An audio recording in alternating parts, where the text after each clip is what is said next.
I still remember that sound clearly. The door slammed shut behind me, not because of the wind, but because my own daughter pushed it hard. The snow was falling so heavily I couldn't see the end of the street.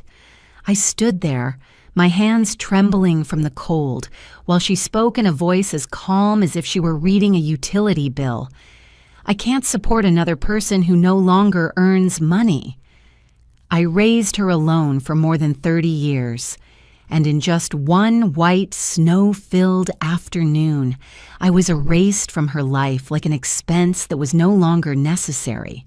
But in that very moment, I didn't cry. I did something my daughter and the entire world never expected. If you're still listening, tell me where you're watching from.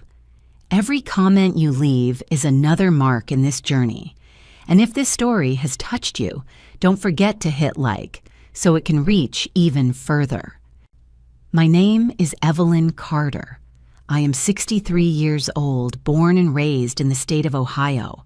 My entire life has been tied to bitter winter mornings, salt-covered roads, and a rhythm so steady many people would call it boring. I was never a woman with grand dreams. All I wanted was a peaceful life, a warm home, an honest job, and a child raised properly. For 32 years, I worked at the same insurance company in Columbus. I started there when my hair was still black, when Lauren was just learning to walk. I stayed until gray crept in and my back began to ache whenever the weather turned cold. I was always there 15 minutes early, making coffee before work, organizing paperwork for the whole team. I remembered every co-worker's name, their birthdays, even the names of children I'd never met but had heard about for years. I believed in something very American, very old-fashioned. If you work hard and stay loyal, you will be treated fairly. I believed dedication mattered. I believed age was experience, not a burden. Until that Friday afternoon, my supervisor called me into the office with a politeness so cold it sent a chill through me. "Evelyn, we need to talk." I already knew what was coming. Over the past 2 months, older women in the department had been disappearing one by one. Desks emptied out. Potted plants were removed without explanation. They used the word restructuring. They said it had nothing to do with performance. They placed a thin envelope in front of me. 2 weeks of severance. 2 weeks of pay for more than 30 years of service. I signed the papers with a hand that was strangely calm, thanked them for the opportunity, and walked out of the building like a polite visitor who had simply wandered into the wrong place. On the bus ride home, I watched familiar shops slide past the fogged-up windows. I thought about Lauren. I thought about how I would tell her, not because I was afraid she'd be angry, but because I knew she was more worried about money than ever. I had lived with Lauren's family for nearly 5 years. After my husband passed away, and after I sold my small apartment to help her with the down payment on the house. Back then, Lauren cried, hugged me, and said, "Mom, you're my lifesaver." I believed her. I believed family was a safe place.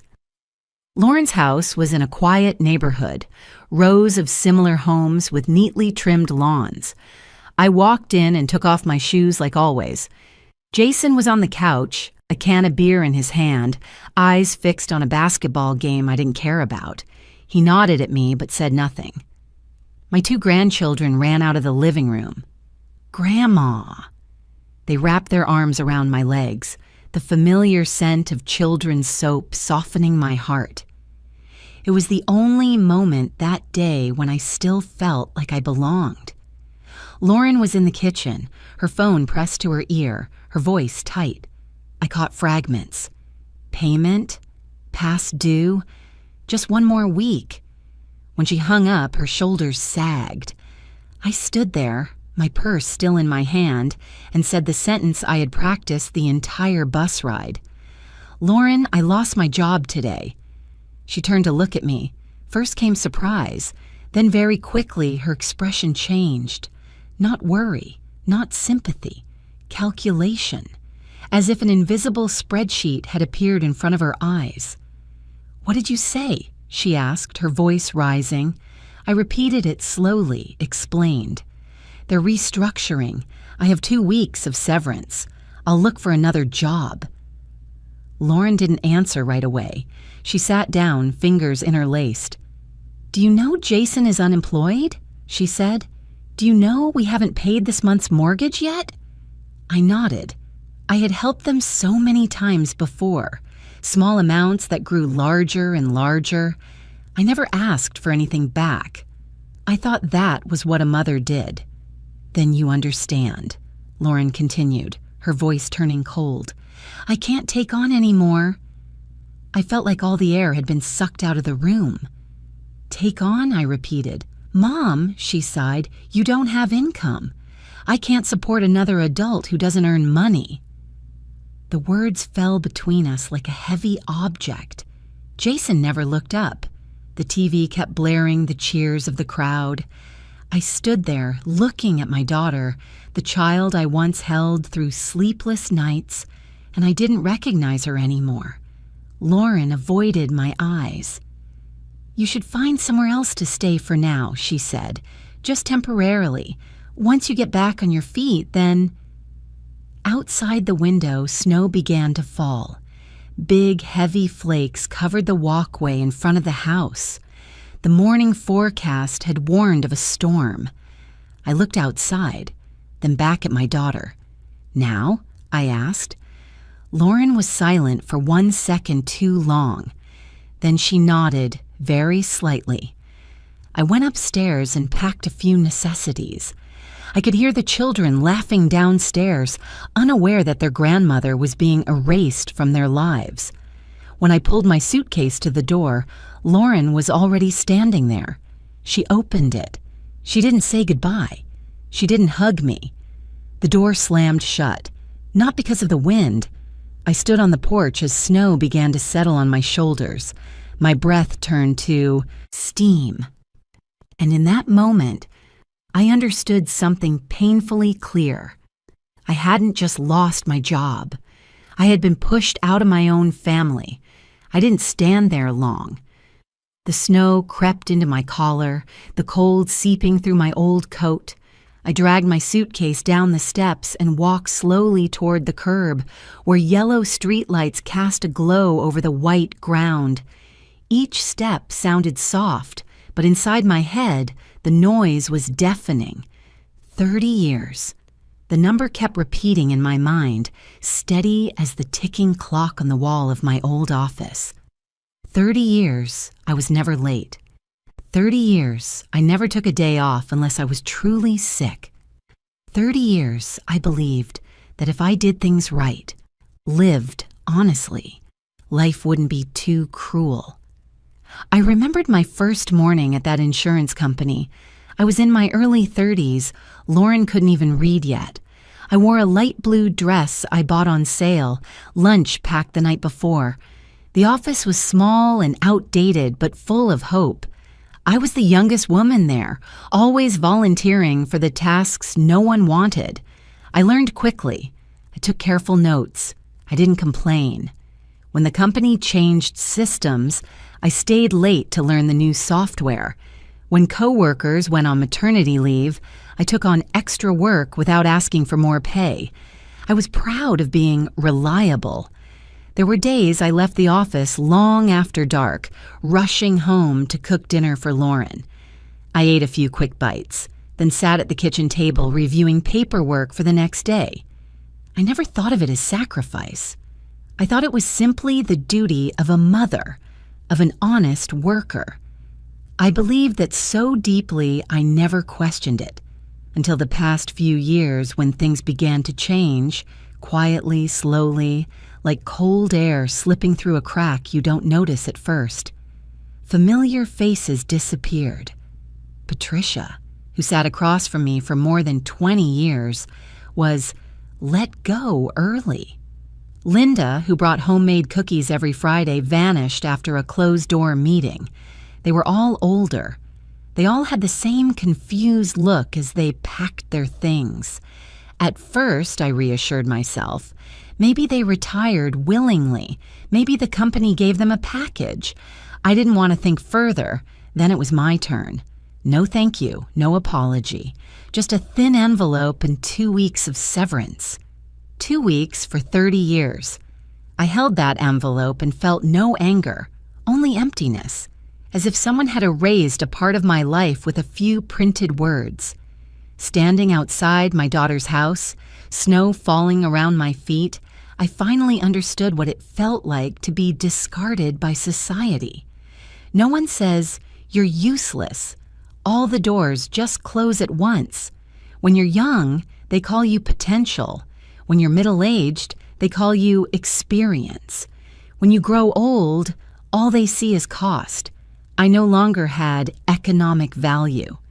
That was the cold truth I faced that afternoon. I sat down on the bus bench near Lauren's house. The stop was empty, snow piling up on the metal roof. I set my suitcase at my feet, hands resting on my knees, and for the first time in my life, I felt afraid. Not a passing fear, but a deep, slow fear that took root. I was afraid of old age without money, afraid of waking up one day with nowhere to belong, afraid of having to beg, afraid of becoming exactly what my daughter had just called me, a person who no longer earns money.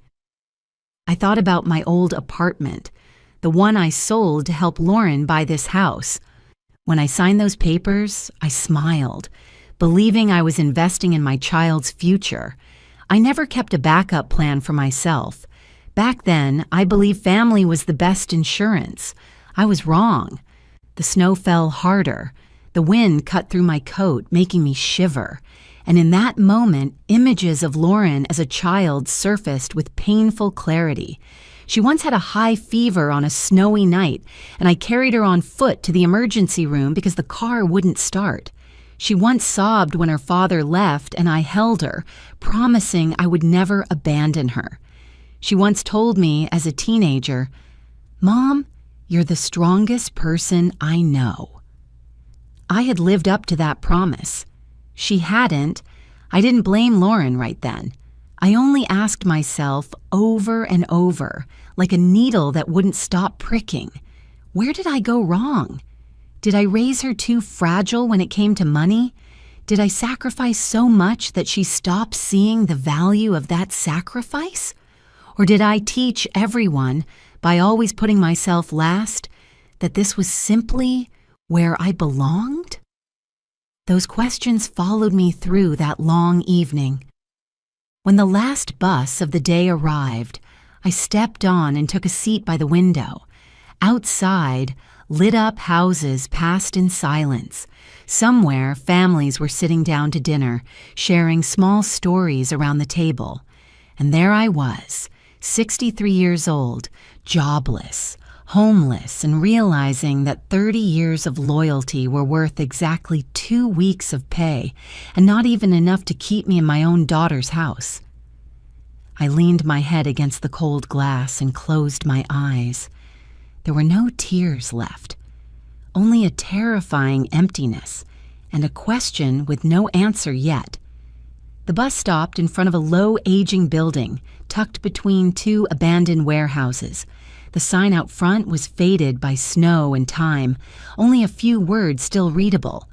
Women's Transitional Shelter. I pulled my suitcase down, its wheels catching on the icy curb with a sharp clack that made my head ache. I stood in front of the heavy metal door for a few seconds, not because I hesitated, but because I needed a moment to accept the truth. 63 years old, I, Evelyn Carter, was about to step into a shelter for homeless women. The door opened with a long creak. Warm air mixed with the smell of disinfectant rushed into my face. Not the smell of a hospital, but the smell of places that try to cover exhaustion with cleanliness. A middle-aged woman behind the reception desk looked up, her eyes tired, but not unkind. She asked my name, my date of birth, and a few familiar questions, as if she had asked them hundreds of times before. When I answered, my voice was so calm it surprised even me, as if everything had crossed some invisible line where shame no longer had the power to make me tremble. Inside, the space was large but bare. Pale beige walls, fluorescent lights casting a cold glow, whispered conversations, slippers dragging on the floor, soft coughing, all blending into a steady, sorrowful hum. I looked around and realized something that tightened my chest. Many of the women here looked like me. Not the images people usually imagine when they hear homeless. No madness, no torn clothes, just tired faces, eyes that once knew family dinner tables, living rooms with curtains, evenings watching the 6 o'clock news. A gray-haired woman sat clutching an old cloth bag. Another carefully folded a sweater as if it were the most valuable thing she owned. I saw pieces of myself in them, women who once had addresses, roles, people who called them family. I was led up an old metal staircase that creaked with every step. The hallway on the second floor was long and narrow, small windows fogged over. The staff member pointed to a bunk bed in the corner. "Bottom bunk," she said. "That window leaks a bit. Close the curtain if it gets cold." The bunk bed was metal, white paint chipped in places. The mattress was thin, the white sheet washed so many times it was worn. Near the window, a small gap let cold air slip in, carrying the chill of the snowy night. I set my suitcase beside the bed, sat on the edge, and felt the metal frame vibrate lightly under my weight. I had slept in better beds than this, many times, but I had never felt this lost. Night fell slowly. The hallway lights dimmed, leaving only a faint glow in the room. I lay there, pulling the blanket up to my chin, listening to the wind whistle through the crack in the window. Each gust made the curtain flutter, casting shifting shadows on the wall like nameless figures. I couldn't sleep. My eyes closed and opened again. Lauren's image kept appearing in my mind, not her cold face as she closed the door, but her as a little girl, hair in pigtails, grinning as she showed off a newly lost baby tooth. I thought about my grandchildren. I wondered if they would wake up in the morning and ask where Grandma was, or if they would quickly get used to her absence. That thought hurt more than the cold. I turned toward the wall, trying to stop the thoughts. But the feeling of being replaced crept in, persistent, as if I had finished my role and now there was no place for me anymore. I had been a mother, a model employee, someone people needed, and now I was just a bunk bed that could be filled by anyone else once I left. For a moment, I wondered if sacrificing so much had been a mistake. If keeping my apartment, keeping a little selfishness, might have changed everything. But those questions brought no answers, only made my chest feel heavier. A woman in the opposite bunk shifted in her sleep and let out a very soft sigh. That sound made me realize I wasn't alone in this loss. Everyone here had a story, a fall, a door that had been shut. I lay there for a long time, listening to my heartbeat slow down, and in that cold silence, another thought began to form, slowly but clearly. I had lost so much today, but I was still alive. I was still breathing, and if life had already pushed me all the way to the bottom like this, then at the very least, I had nothing left to lose. I turned my face toward the ceiling, staring at the faint cracks under the weak light. I didn't beg. I didn't cry. I only whispered to myself, like a promise meant for no one else to hear. If I survived tonight, If I still have the strength to stand up tomorrow, I will never let anyone step on me again. Outside, the snow kept falling, but for the first time since the door at Lauren's house slammed shut, I felt something very small, very fragile inside me. Not hope, but clarity. The next morning, I was jolted awake by the light snapping on suddenly at 6 a.m. There was no alarm clock, no familiar smell of coffee, just the shuffling sound of slippers on the floor and a staff member's steady voice announcing breakfast. My body felt heavy as lead. I had barely slept the night before.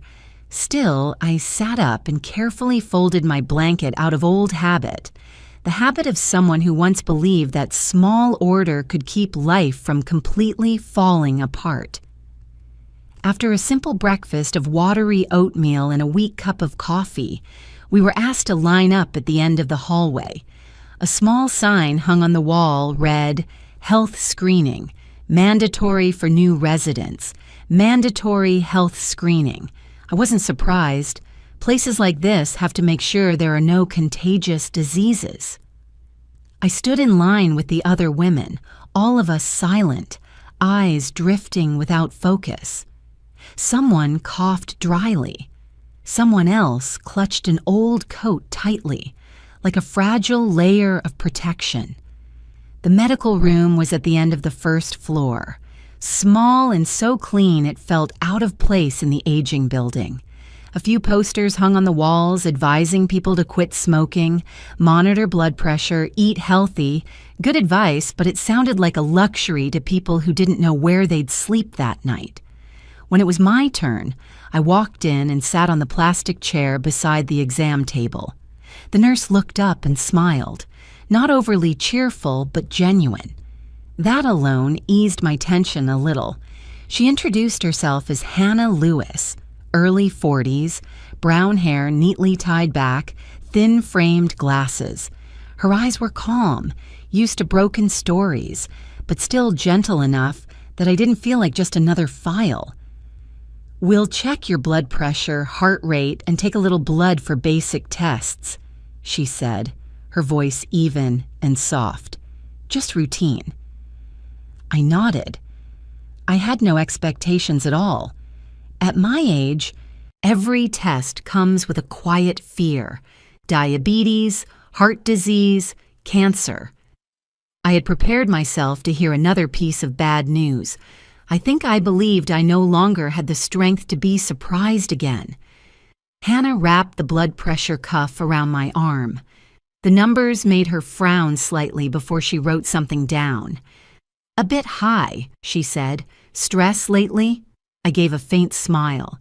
"You could say that." She didn't ask more. Some answers don't need digging into. Then she prepared the needle.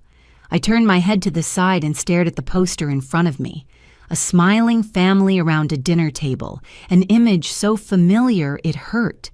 The needle pierced my skin. A small, familiar sting. A small vial slowly filled with my blood. The dark red liquid that had flowed through me for more than 60 years, raised a child, carried me through countless working days. I had never thought about my blood that way. To me, it had always just existed, quiet, anonymous, like me for so many years. Hannah labeled the vial and wrote my name, Evelyn Carter. Seeing my name printed on that white label gave me a strange feeling, as if, for the first time in a long while, my name was attached to something specific. "We'll have the results in 1 or 2 days," she said. "If there's anything we need to look at, I'll let you know." I thanked her, stood up, and left the medical room without thinking much more about it. At that moment, my only simple thought was, I hope nothing serious shows up. The next 2 days crawled by. I went to the public library to stay warm and read newspapers.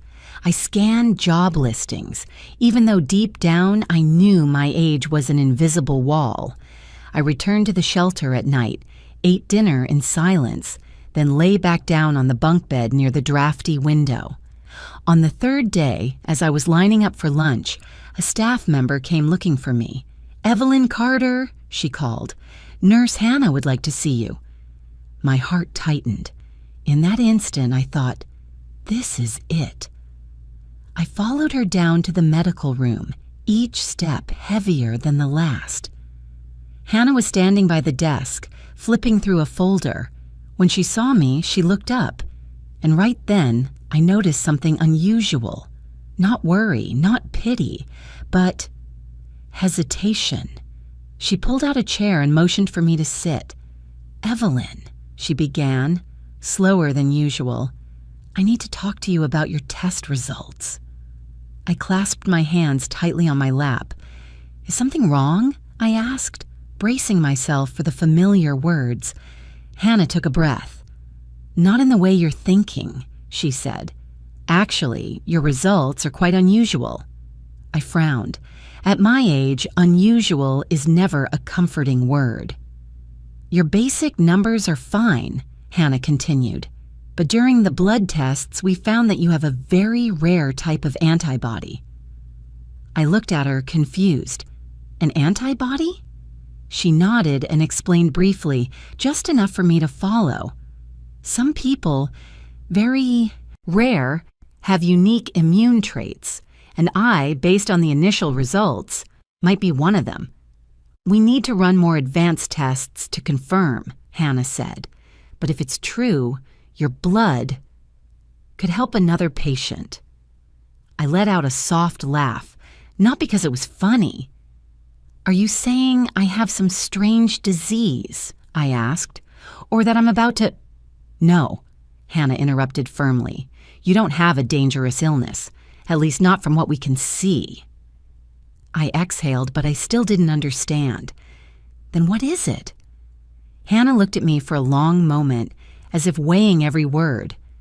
"There's a patient at one of our partner hospitals," she said. "An older man in a coma. Standard treatments are no longer working. His family is searching for experimental options." I stayed silent. Each word seemed to move through the air very slowly. "Your antibodies," Hannah continued, "may be compatible with a therapy like that. If additional tests confirm it, your blood could save his life." The room seemed to shrink. I looked down at my hands that once wiped my child's nose, typed thousands of insurance files, trembled in the snowy wind just days ago. "You're saying, save his life?" I asked, my voice rough. Hannah nodded. "It's possible. No one can promise anything, but the possibility is real." I didn't know how to react. My thoughts were spinning. I had prepared myself for bad news, not for this. "The patient's family," Hannah went on, gentle but clear, "is willing to pay a very large amount for this experimental therapy because it isn't covered by insurance." I looked up at her. "A large amount?" She nodded. She didn't say the number, but her eyes said everything. I sat there unable to speak. A strange feeling spread through me. Not joy, not exactly fear, but total shock. 3 days ago, I had been thrown out of a house because I no longer earned money. 3 days ago, I was a burden. And now, the only thing I had left, my own body, carried a value I had never imagined. I thought about Lauren, about the door slamming shut, about her cold words. Then I looked back at Hannah. "What do you need me to do?" I asked quietly. Hannah smiled, and in her eyes was something that looked like respect. "First, you need to know the choice is entirely yours," she said. "No one can force you." I just thought, "You should know that you are not worthless. You never were." Those words hit me harder than any diagnosis. I left the medical room walking slowly. The hallway looked the same, the lights just as cold, the other women still sitting in silence. But inside me, something had shifted. For the first time since the door at Lauren's house closed, I no longer felt erased. The only thing I had left turned out to have value. That day, Hannah drove me herself to the hospital. The air was still cold, snow not yet fully melted along the curb, but the sky was brighter than it had been in days.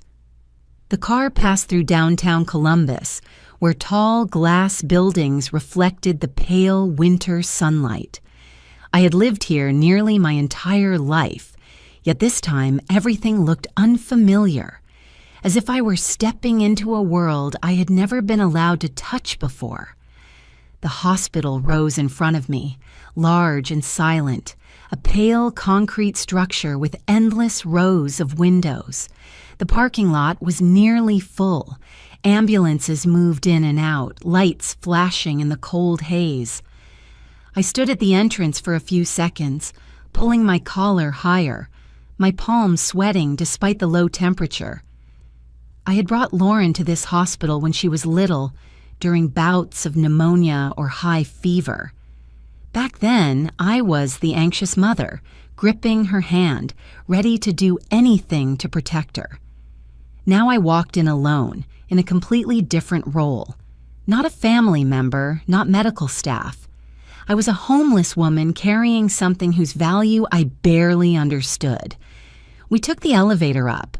When the doors opened, a familiar smell hit me, the sharper scent of disinfectant, metal, and the cold air of medical equipment. The sign was clear: ICU, Intensive Care Unit. I swallowed.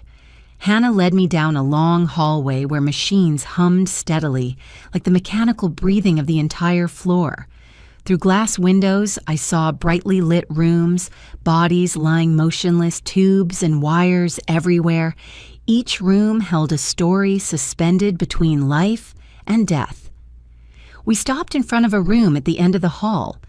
Hannah knocked softly, then opened the door. A woman stood up when we entered. She looked to be in her early 70s, slender silver hair neatly combed. She wore a light gray sweater and dark slacks, simple, understated. But what caught my attention most were her eyes, red from lack of sleep, yet holding an unusual calm. "Are you Evelyn?" she asked, her voice soft but clear. I nodded. Yes. She stepped forward and took my hands in both of hers. Her hands were warm, slightly trembling. "I'm Margaret Bennett," she said, "Richard's wife." I didn't know what to say. I only felt the way she held my hands, not like grasping a lifeline, but like holding another human being.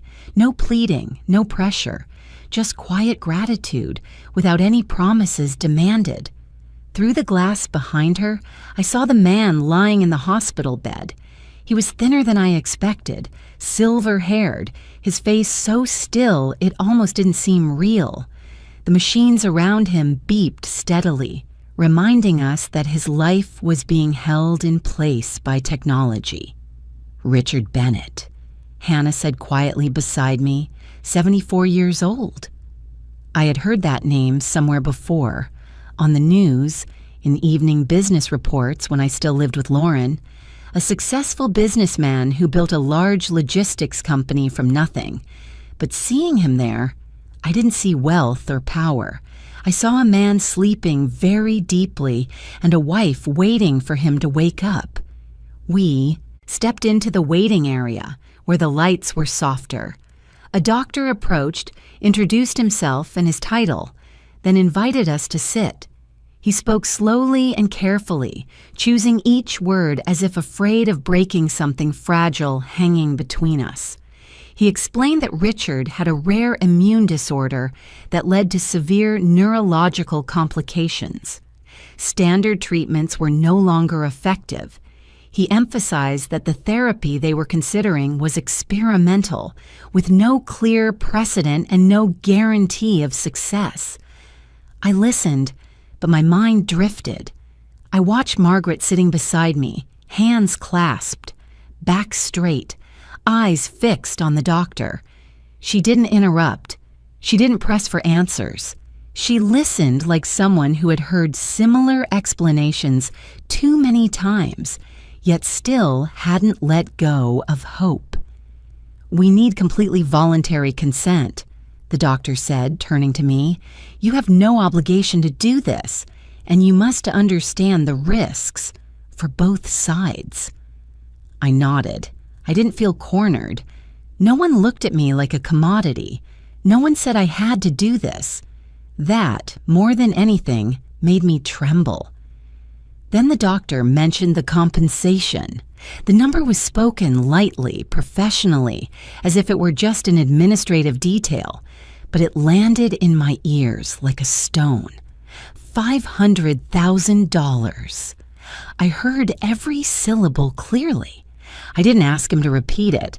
I just sat there staring at my worn shoes, the scuffs on the toes, trying not to laugh or cry at the absurdity of life. $500,000, an amount large enough to completely change the rest of my life. I thought about the small apartment I once had, about not having to line up at the shelter every night, about never again seeing the calculating look in my daughter's eyes whenever money came up. I imagined a small house with sunlit windows, with a table where I could sit and drink my morning coffee without anyone asking, "When are you leaving?" I also thought about Lauren, about what she had said. Someone who no longer earns money. I wondered what kind of look she would give me if she knew that number, but I didn't say it out loud. Not to the doctor, not to Margaret, and certainly not to my daughter.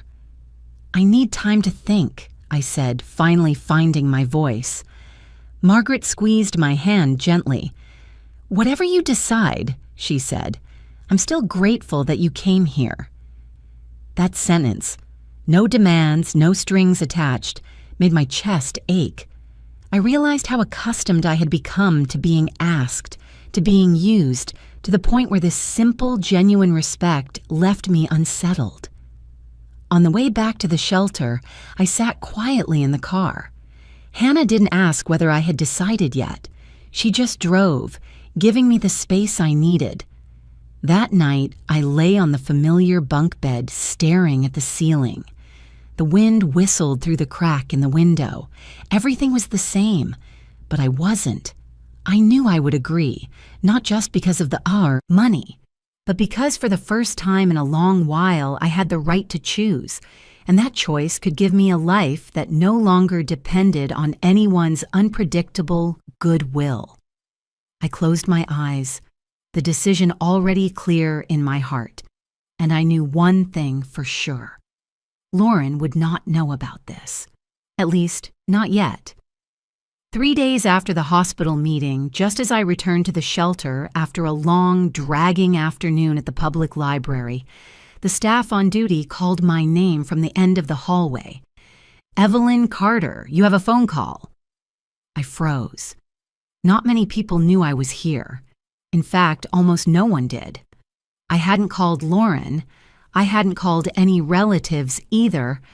That silence was intentional, a fragile buffer so I could breathe, think, and not be pulled back into the familiar spiral.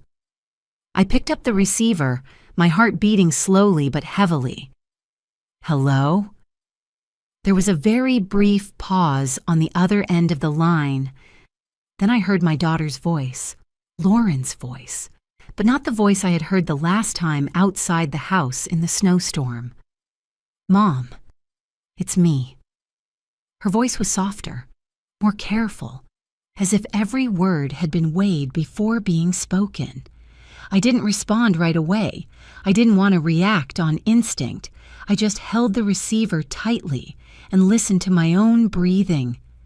"I've been looking for you these past few days," Lauren continued. I was worried about you. Worried about me. The words sounded strange. 3 days ago, I was a burden to be removed.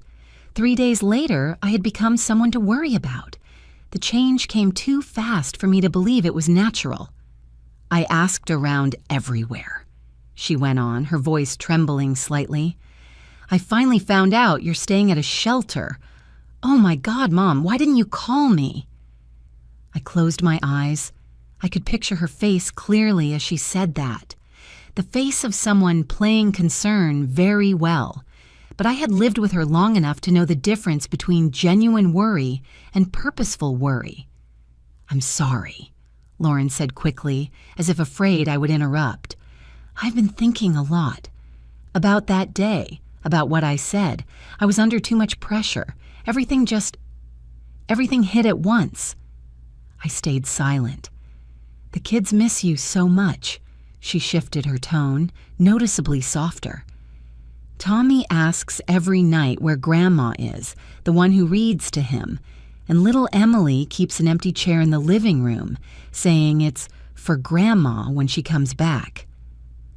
I bit my lip, not because I was moved, but because I recognized that familiar tactic. When money couldn't move me, Lauren always knew exactly what to use. "Mom," she said, almost whispering, "no matter what happens, we're still family. Family doesn't abandon each other." Family. That word coming from my daughter's mouth now no longer carried the sacred meaning I once believed in. It sounded like a key, meant to reopen a door she, herself, had slammed shut. "I want you to come home," Lauren said directly after a brief pause. "Home is still your home. I've been thinking these past few days. I can't let you live in a place like that." I opened my eyes and looked at the wall in front of me, pale beige, a thin crack running along the edge of the ceiling. The silence was so complete I could hear the clock ticking in the hallway. "I'll rearrange everything," Lauren said. "We'll figure something out. Jason agrees too. You just need to come back." Jason agrees. I remembered my son-in-law sitting on the couch, beer can in hand, eyes glued to the screen, when I dragged my suitcase out of the house. I couldn't recall him looking at me even once that day. "I'll come pick you up," Lauren continued, as if afraid I might refuse. "Even tonight if you want." I took a deep breath. Something in her voice didn't sit right. Too rushed, too eager, as if she were afraid I might disappear again. "Lauren," I said at last. My voice was so calm it surprised even me. "How did you know I was here?" There was a very brief silence on the other end of the line, but it was long enough. I asked around," she replied. "Someone I know, at church." I didn't ask more. I didn't need to press. I had heard what I needed to hear, or rather, what she hadn't said. She knew more than she was admitting. "I heard that you saw a doctor," Lauren said quietly. "Had some tests done?" My heart tightened slightly, but my face didn't change. "At a shelter, everyone has to get a health check," I replied. "That's nothing unusual." "Yeah, I was just asking," she said quickly. Then she rushed back into her familiar tone. "I'm just worried about you. Really." I didn't argue. I didn't expose anything either. I let the silence stretch between us. In that silence, I observed, not my daughter, but my own reaction. I no longer felt the urge to explain, no longer felt the need to be understood. There was only a cold clarity, like a lake frozen over after many days of deep frost. "Can I come pick you up?" Lauren asked again for the third time. "Not for now," I said. "I need more time." "Time?" Her voice wavered. "Time for what? You're staying in a place—" "I'm safe," I cut in, keeping my voice steady. "I have a place to sleep. There are people helping." I heard a sharp breath on the other end. I imagined Lauren pressing her lips together, trying to stay composed. "You're angry with me," she said. It wasn't a question. I thought for a few seconds. "I'm not angry," I replied. "I'm just observing." "Observing what?" Lauren asked, her voice rising. "Observing who truly misses me," I said. "And for what reason?" I heard Lauren swallow. "You're overthinking things again," she said, irritation creeping in. "You always do that. You imagine things." I gave a faint smile. That was the line she always used whenever I got too close to the truth. "Lauren," I said slowly, I didn't say I'm not coming back. I just said, not yet. I hung up before she could respond. I stood there, the receiver still warm in my hand, and felt one thing very clearly. That call didn't come from pure longing. It carried worry, but not worry for me. Worry about something that might be about to happen. That evening, I didn't go to sleep right away. I sat on the bunk bed, opened my small handbag, and took out the old notebook I always carried with me. It had been with me for years, filled with to-do lists, numbers, things I didn't want to forget. I opened to a blank page. For the first time, I didn't write about bills. I didn't write about having to apologize to anyone. I wrote only one line. Say nothing more. Observe. Keep it secret. I didn't know exactly how much Lauren had found out, but I knew one thing for certain. She wasn't looking for me just because of family, and if she thought I was still the woman who would rush back just because of the word family, then this time she had misjudged me. Outside the window, the wind grew stronger. Snow hit the glass with dry, sharp sounds. I pulled the blanket up, lay down, and in that familiar darkness, I began preparing for what came next, not with impulsiveness, but with silence. Silence this time was my weapon. The first treatment was scheduled for Monday morning. I woke up very early, even before the hallway lights came on. Not from anxiety, but because my body was used to waking early after decades of routine. I folded my blanket, got dressed, and sat waiting in silence, listening to the familiar sounds of the shelter slowly waking up. Hannah arrived to pick me up right on time. In the car, she spoke very little, only asking if I was okay, if I needed to stop. I answered briefly. My mind had no room left for wandering thoughts. Everything felt unusually focused, as if I were stepping into a task that simply needed to be done. At the hospital, everything moved quickly but carefully. I was led into a private treatment room, brighter and quieter than I had expected. A reclining chair stood in the center, next to machines with neatly coiled transparent tubes. The familiar disinfectant smell was there, but it no longer overwhelmed me, like it had the first time I entered the ICU. Margaret was already there when I arrived. She stood up immediately, relief flickering in her eyes when she saw me. "Thank you for coming," she said sincerely, without a trace of politeness for show. I nodded, unsure how to respond adequately. As I sat down in the chair, the nurse began preparing. The needle, the tubing, the precise, practiced movements. I looked up at the ceiling, where the white lights shone more gently than I had expected. I breathed evenly, trying to keep my body relaxed. While waiting for the machine to start, I turned my head toward the large glass window separating the treatment room from the ICU outside. Through the glass, I could see Richard's room. He lay there just as before, unmoving.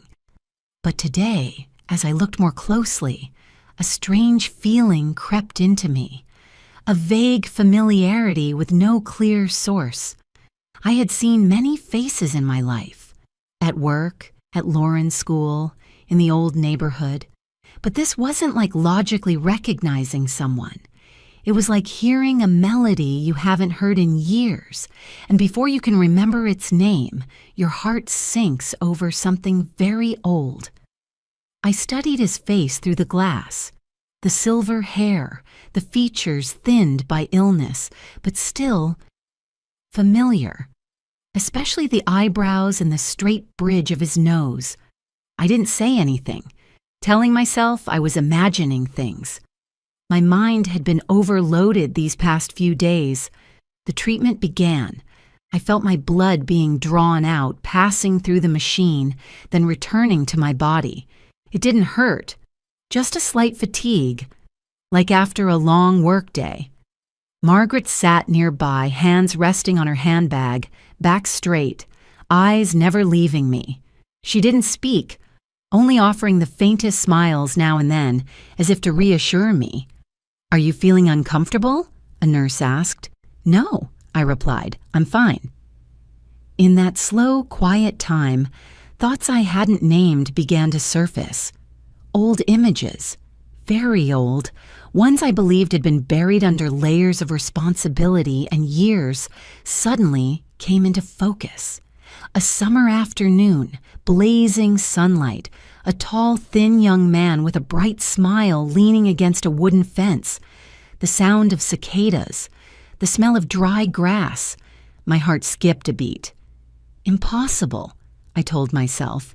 That couldn't be it. But when I looked again at Richard, not the present face on the hospital bed, but the features hidden beneath age, the memory took on clearer shape. I remembered a name I hadn't thought of in a very long time, a name I once promised myself I would forget so I could keep living. Richard. Not Bennett, just Richard. I remembered being 19. I remembered afternoons after school, conversations that stretched on until we lost track of time. I remembered being looked at with eyes full of trust and promise. I remembered a young man telling me, "Someday we'll have the whole world." But the world didn't wait for us. My family went through a crisis back then. My mother became seriously ill. I had to leave school and start working early, stay in our small town while Richard received a scholarship and left. We wrote letters to each other for a while. Then the letters grew fewer. Not because the love faded, but because life pulled each of us in different directions, relentlessly. I never knew what happened to Richard after that.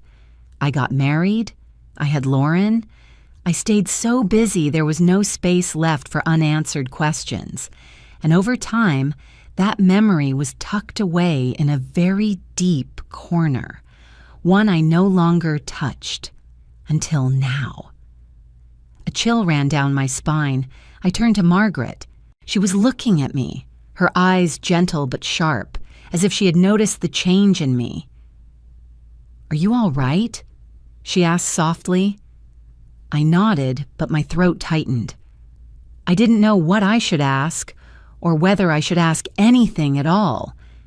I was afraid of breaking this fragile balance, afraid that if I spoke it out loud, everything would become complicated in ways I couldn't foresee. But Margaret spoke first. "Perhaps Richard feels familiar to you," she said very slowly. Not as a question, but as a gentle confirmation. I looked at her, my heart pounding. "I'm not sure," I replied. "It's just a feeling." Margaret gave a sad smile. "He once told me about someone," she said, "a long time before he met me." I held my breath. "A girl from his old hometown," she continued. "He said she was his first love, the person he never forgot." I felt my hand tremble slightly on the armrest. All the sounds around us seemed to fade away. Only Margaret's voice remained, clear down to every word. "He tried to find you," Margaret said, "many years ago, but he couldn't." I closed my eyes. The years of silence, the letters that were never answered, the questions that were never asked.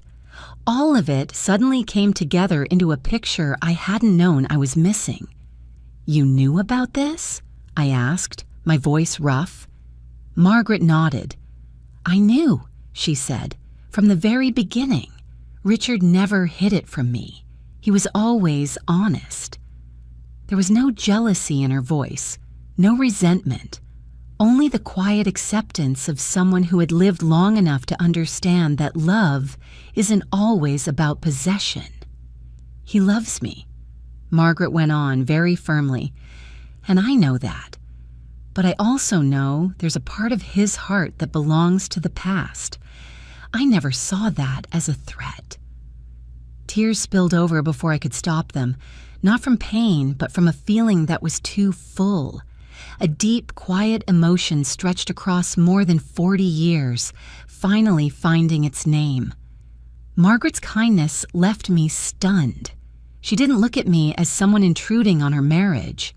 She looked at me as an old piece of her husband's life, one that had unexpectedly returned at a moment no one could have predicted. Maybe. It isn't a coincidence, Margaret said softly, glancing toward the ICU room, that you're the one who can help him. I looked at Richard, the man who had once been the young man standing by a wooden fence, the man I had loved, then lost, then buried in memory. Now his life was tied to my blood in a way no one could have planned with reason. In that moment, I understood something very clearly. This wasn't just about money, not just a deal, not just a chance for me to stand on my own again.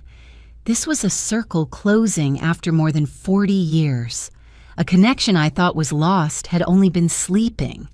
And for the first time since my life collapsed in that snowstorm, I felt like I was standing in the right place, not as someone being used, but as part of something larger than my own losses. The treatment machine let out a soft beep, signaling the first phase was complete. I opened my eyes and took a deep breath. I knew I would continue, without hesitation, without turning back. Lauren didn't wait long.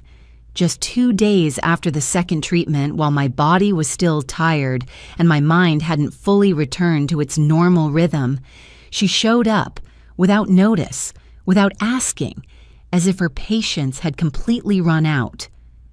That afternoon was dull and gray. I was sitting in the shelter's common room, halfway through an old book borrowed from the library. Outside the glass doors, the snow had stopped falling, but the sky still felt heavy, as if it wasn't ready for any thaw yet. The front desk worker approached me carefully. "Ms. Evelyn, someone is here to see you. Says she's your daughter." I closed the book and set it on the table. I wasn't surprised. Just a familiar chill settled in, the kind you feel when you know pain is coming but still have to face it. Lauren stood in the lobby wearing the expensive beige coat I remembered clearly, one I had helped pay for 2 years ago as a birthday gift. Light makeup, neatly styled hair. She didn't look like someone searching for her mother after days apart. She looked like someone arriving to deal with unfinished business. "Mom," Lauren said when she saw me. Her voice was no longer soft like it had been on the phone, polite but cold. "Lauren," I replied, nodding. There was no hug, no, "Are you okay?" She glanced around, her eyes sweeping quickly over the worn chairs and peeling paint, as if the very presence of this place made her uncomfortable. "We need to talk," Lauren said flatly, "in private." I followed her outside. It was cold, but not as biting as the day I was thrown out of the house. We stood near the parking lot where the wind rushed through open spaces. Lauren opened her handbag and pulled out a neatly clipped stack of papers. "I don't want to go in circles," she said. "I spoke to a friend who works in the legal field." I looked at the papers in her hand. I didn't ask anything. I waited. "What you're doing," Lauren continued, her voice growing firmer, "is legally complicated. You're involved in an experimental treatment. There's money involved, a lot of money." I looked straight into her eyes. And you need protection," Lauren said quickly. "You're in a vulnerable state. You just lost your job. You've been emotionally traumatized. It's very easy for someone to take advantage of you." I let out a quiet laugh, not because it was funny, but because I recognized that tone. It was the voice of someone speaking for me, but not for my benefit. "What are you trying to say?" I asked. Lauren held the papers out toward me. "I think it's best if you sign these." I didn't take them. "What are they?" "Temporary power of attorney," Lauren replied. "It allows me to manage financial decisions related to that money on your behalf." I looked at my hands, thin hands, spotted with age. Hands that had worked nonstop for 30 years held her as a child, signed hundreds of documents over a lifetime, and yet had never trembled like this. Not from fear, but from a very different kind of pain. "Manage it for me," I repeated slowly. "Yes," Lauren said. "You're not used to handling amounts like that. I have more experience. I just want to make sure everything is handled properly.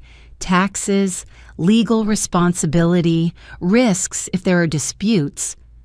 "You're talking as if I'm no longer capable of understanding things," I said. Lauren sighed, as if I were making things harder than they needed to be.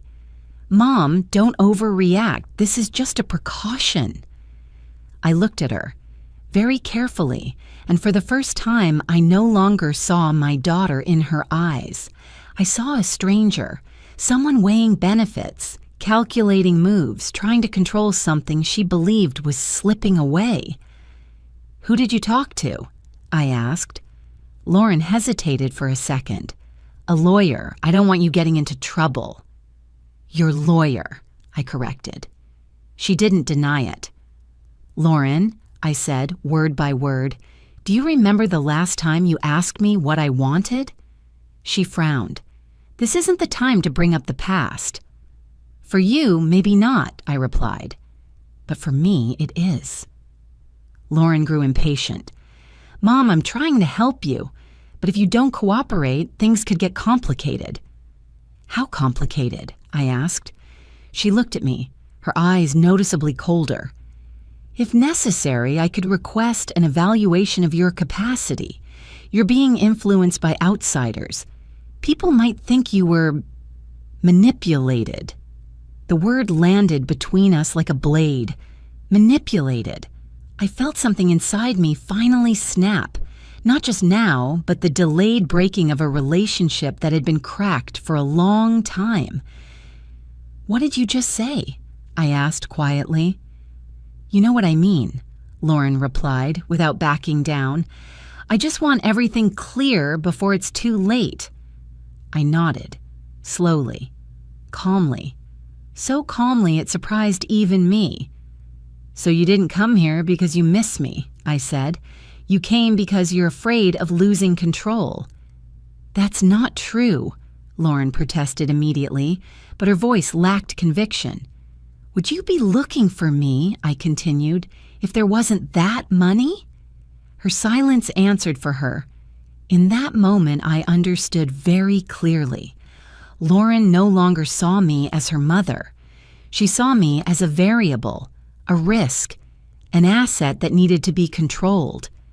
I didn't take the papers. I didn't argue further. "You should go," I said. "I need time to think." "You can't make decisions on your own," Lauren snapped. "I'm clear-headed enough to know I'm not signing anything today," I cut in, "and you don't have the right to force me." Lauren stared at me for a few seconds, then shoved the papers back into her bag. "I'm just trying to do the right thing," she said coldly. "Don't regret this later." She turned and walked quickly toward her car. I stood there, the wind cutting against my face, realizing that the greatest pain wasn't being thrown out of the house. It was being treated as someone no longer fit to own her own life. That night, I didn't sleep. I sat on the bunk bed, opened my old notebook, and turned to a fresh page. This time, I wrote more than one line. I wrote, "Find a lawyer, independently, not connected to Lauren." The next morning, I asked Hannah to recommend an independent law office. She didn't ask many questions, just looked at me with understanding. Perhaps she'd seen this scenario too many times before. The lawyer's name was Daniel Brooks, around 50 years old. He spoke slowly and clearly. He listened as I told my story, without interrupting, without judging. When I finished, he nodded. "You have every right to protect yourself," he said, "and the first step is making sure no one can use concern as a reason to take away your right to decide. We completed a formal capacity declaration. Clear, thorough, no ambiguity.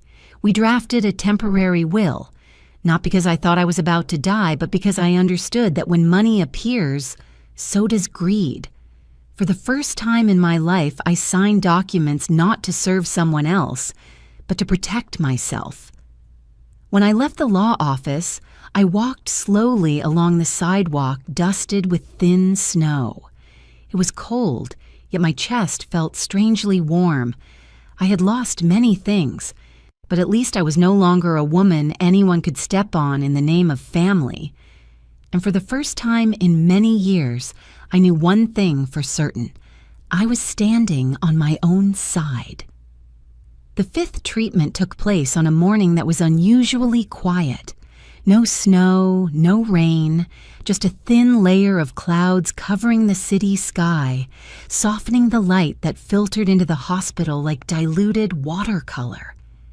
I arrived earlier than usual, sat in the familiar waiting room, my small bag in my hands, feeling a calm I hadn't expected. My body had grown accustomed to the rhythm of the treatments. The fatigue was still there, but it no longer frightened me. I understood the light dizziness, the moments of weakness, and the hollow feeling after each blood draw weren't signs of loss, but of a process moving in the right direction. I no longer thought about money when I entered the treatment room. Strangely enough, that was true. I thought about something else, something softer, deeper. Margaret arrived shortly after me. She wore a light gray sweater, her hair neatly tied back. Her eyes looked different that day, less worn, more hopeful, as if a small light had been lit inside her, bright enough to guide the way. The doctor said some of the numbers look very promising, she said softly as she sat beside me. We'll know more after today. I nodded. I didn't ask anything further. I had learned that some things don't need to be spoken aloud to matter. Margaret's silence then wasn't worry. It was waiting. Inside the treatment room, the machine started up, producing steady, familiar sounds. The nurse checked the readings and took careful notes. I closed my eyes and breathed deeply. Each time the needle touched my skin, I thought about the years I had endured in silence. Not from submission, but because I once believed it was the only way to love. This time, I let my thoughts drift gently. I thought of a long ago afternoon in a small town where Richard and I once sat by the river, talking about big dreams and the voices of people who still believed time was always on their side. I thought of the years I spent being a mother, an employee, the stable woman in everyone's eyes, yet never truly asking myself whether I was happy. When the treatment ended, a nurse hurried into the room, her expression unusual. She looked at Margaret first, then at me. "Please wait a moment," she said. "The doctor wants to see you right away." My heart tightened slightly, not from fear, but from a very strong intuition. Margaret stood up, her hand trembling faintly. I followed her out down the long hallway leading back to the ICU. Each step seemed slower than usual, as if the space itself were stretching to test our patience. Dr. Bennett stood outside the room, his face serious but his eyes bright. He didn't waste time. "There's a response," he said. "A clear one." Margaret raised a hand to cover her mouth. For a few seconds, my mind went completely blank.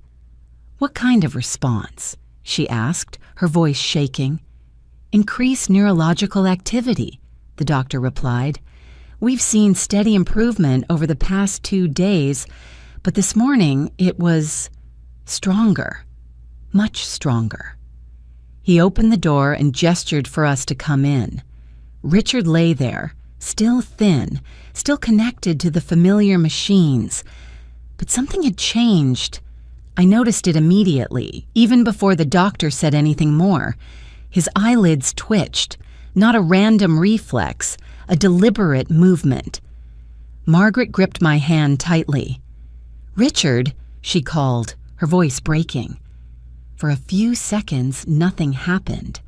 Then, his eyes opened very slowly, very heavily, as if he had to pull an entire ruined world out of a long sleep to return. The air in the room froze. "Richard," Margaret whispered, tears spilling over. He looked around, his gaze cloudy, disoriented. Then his eyes stopped, not on Margaret, not on the doctor, but on me. I stood there, my heart pounding. I didn't move.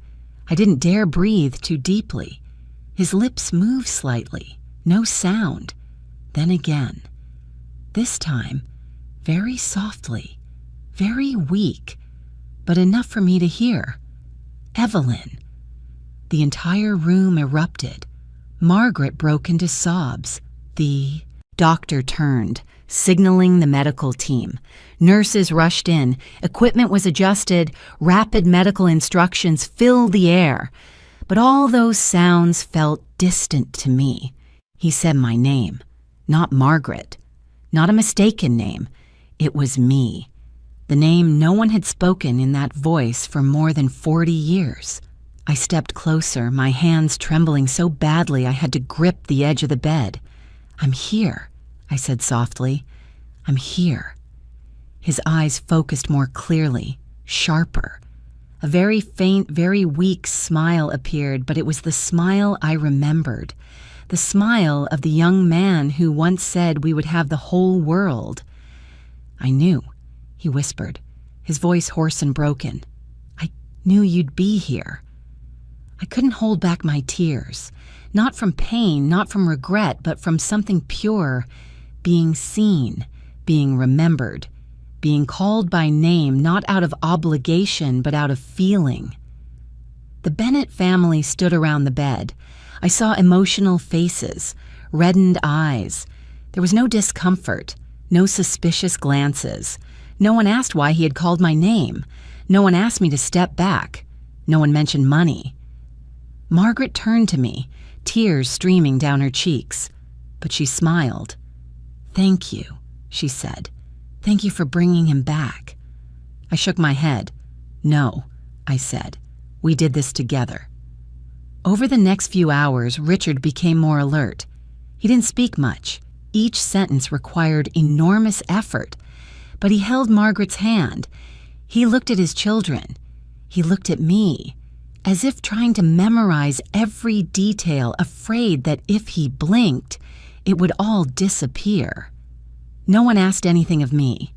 No one asked how long I would continue treatment, how I would receive the money, or what I planned to do next. No one mentioned responsibility or obligation.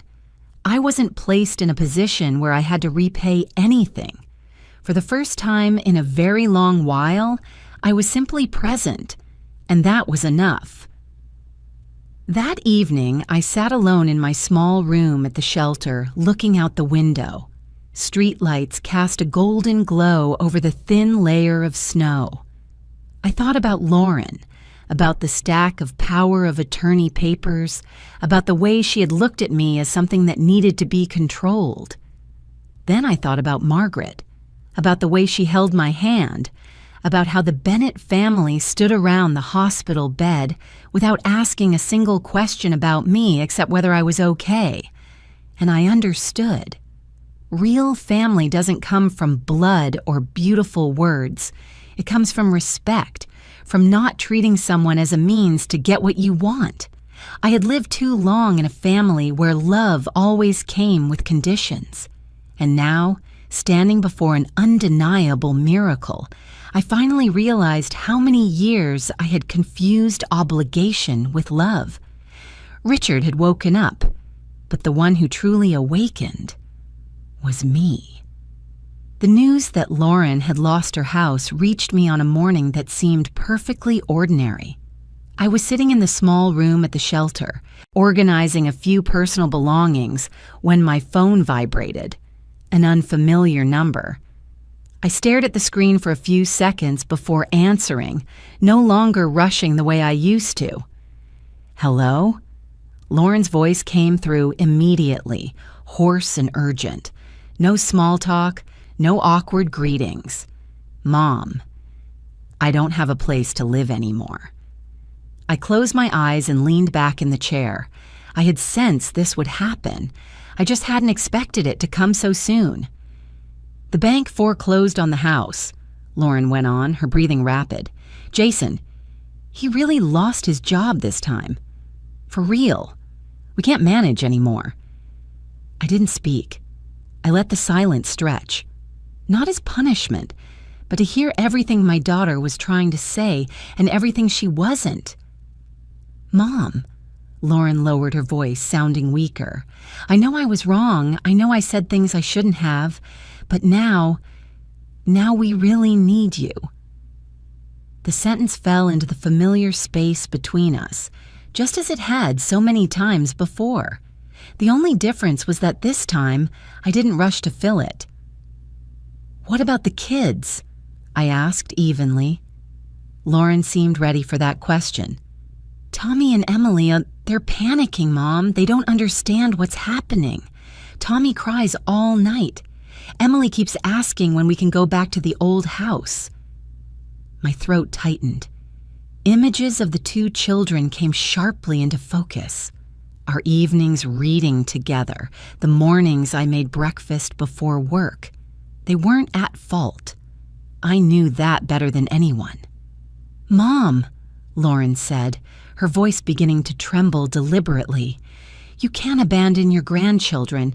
No matter what, you're still their grandmother." Grandmother.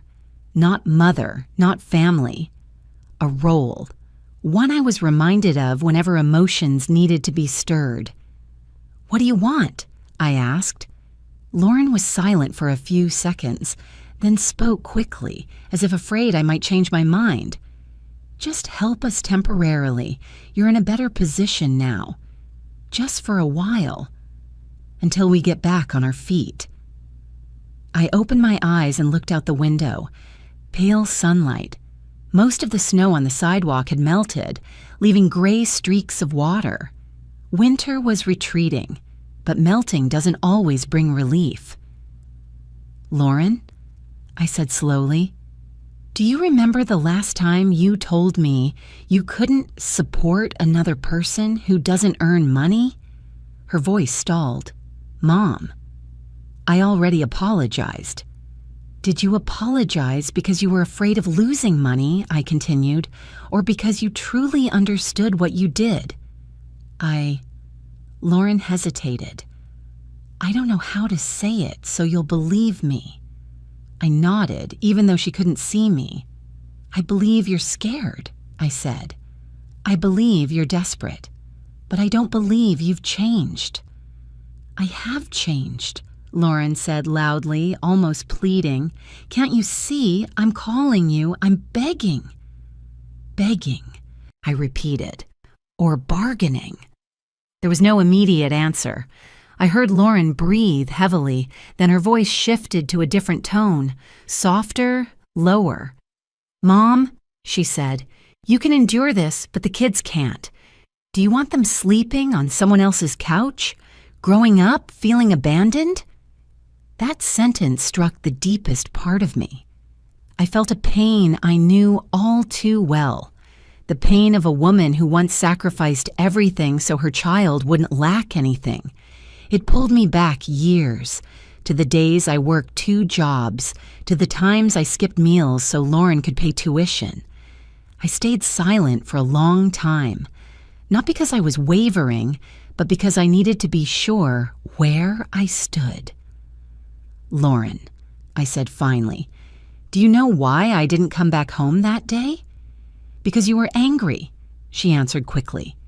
"No," I said, "because I realized something." "What?" "That if I keep rescuing you from the consequences of your choices," I said clearly, word by word, "you will never learn how to take responsibility for your own life." "But this time is different," Lauren pleaded. "This time it's for the kids." I closed my eyes. Images of Tommy and Emily rose again. My heart hurt, truly hurt. But the pain no longer disoriented me. "I love my grandchildren," I said. "That hasn't changed."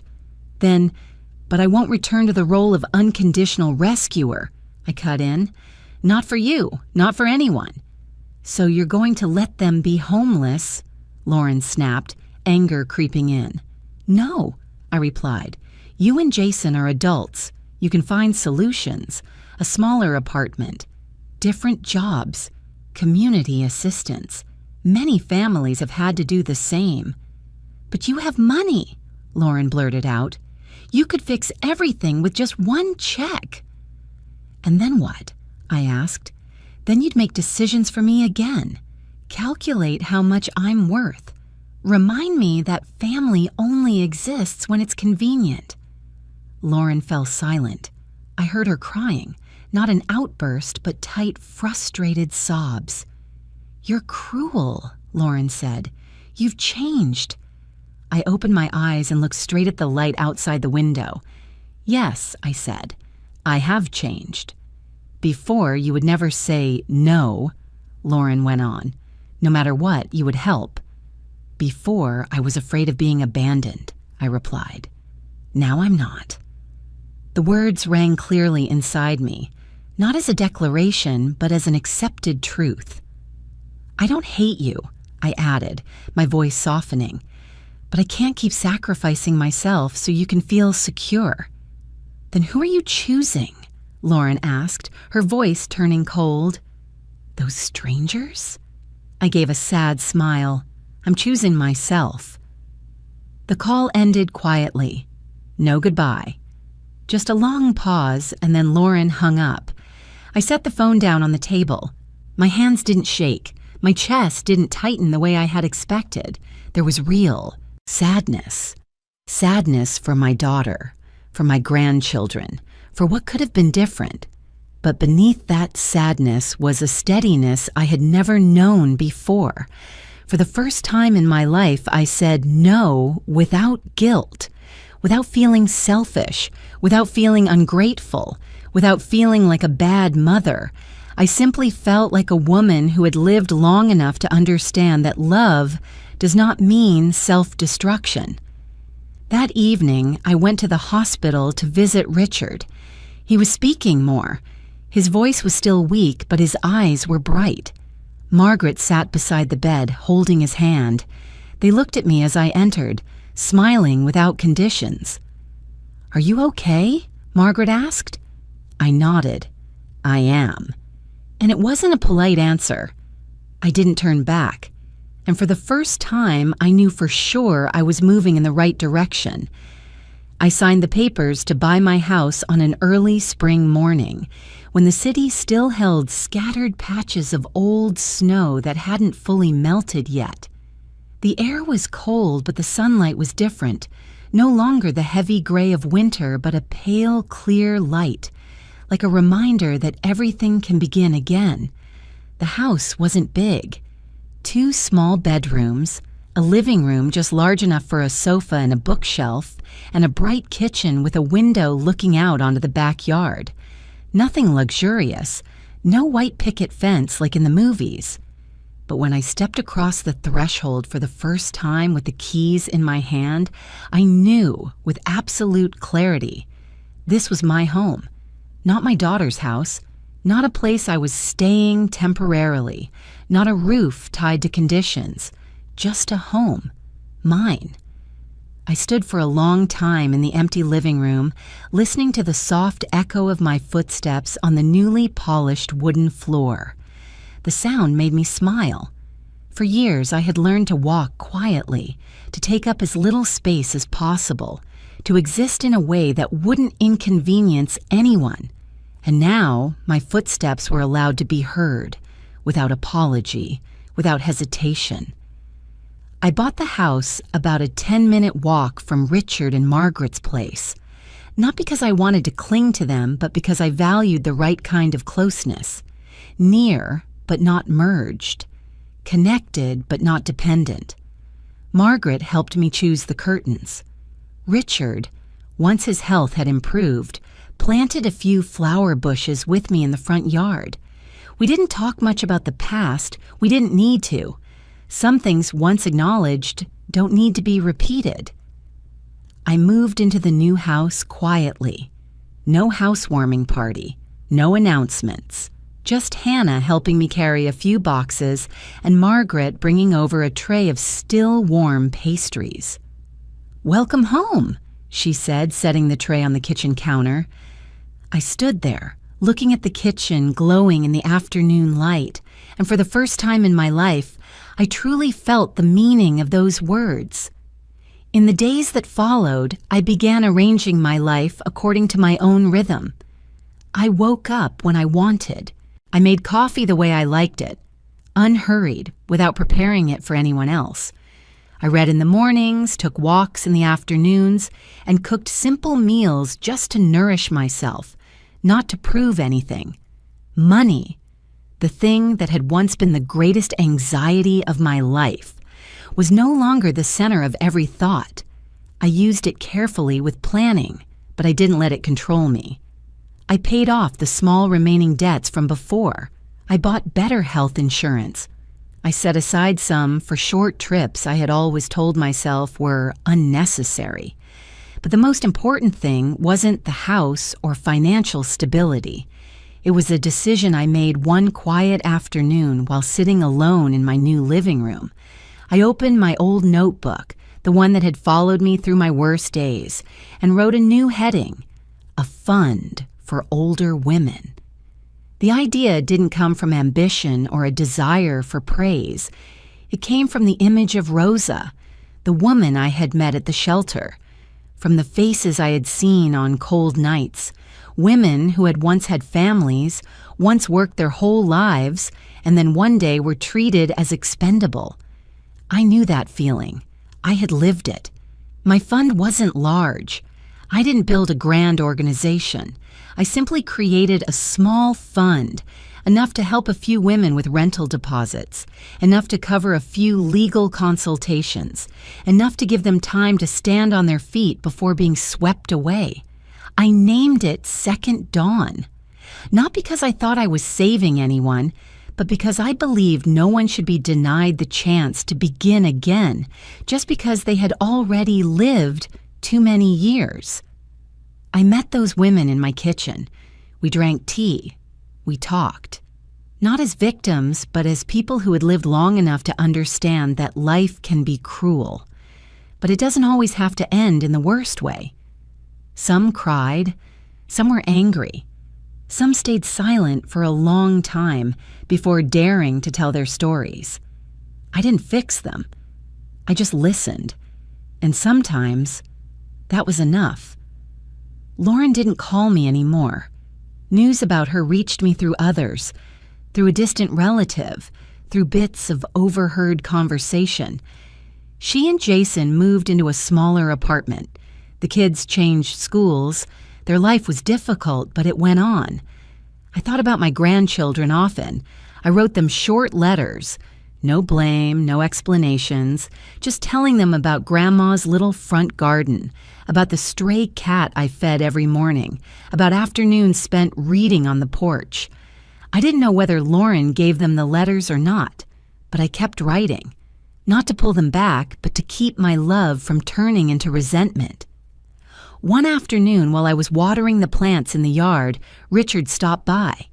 He walked slowly, but his posture was steadier. We sat on the front steps, watching the sun sink behind the roof across the street. "Do you regret anything?" he asked softly. I thought for a moment. "Yes," I said. "I regret living too long out of obligation." Richard nodded as if he had already understood. "But you don't do that anymore." "No," I said. "I don't. I don't live to play the role of the perfect mother. I don't live to be recognized as a self-sacrificing woman. I don't live to keep the peace by staying silent. I live for myself. I choose the meals I like. I choose the house I live in. I choose to help when I want to, not when I'm pressured. I choose to say yes and no based on clarity, not on the fear of being abandoned.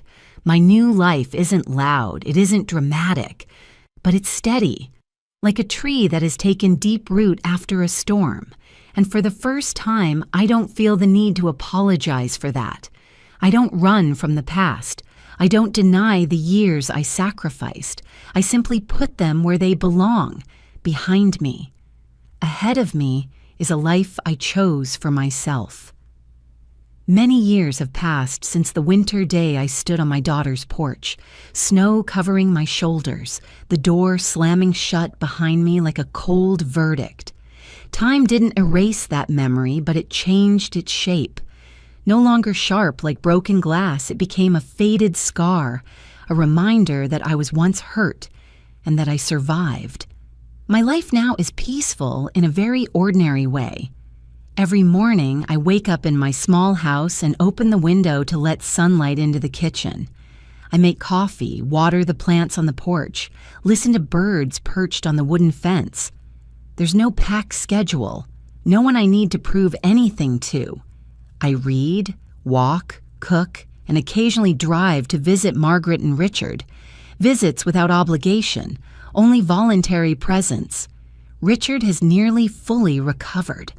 We sit on their porch on long afternoons, talking about small things, the weather, a good book, the morning news.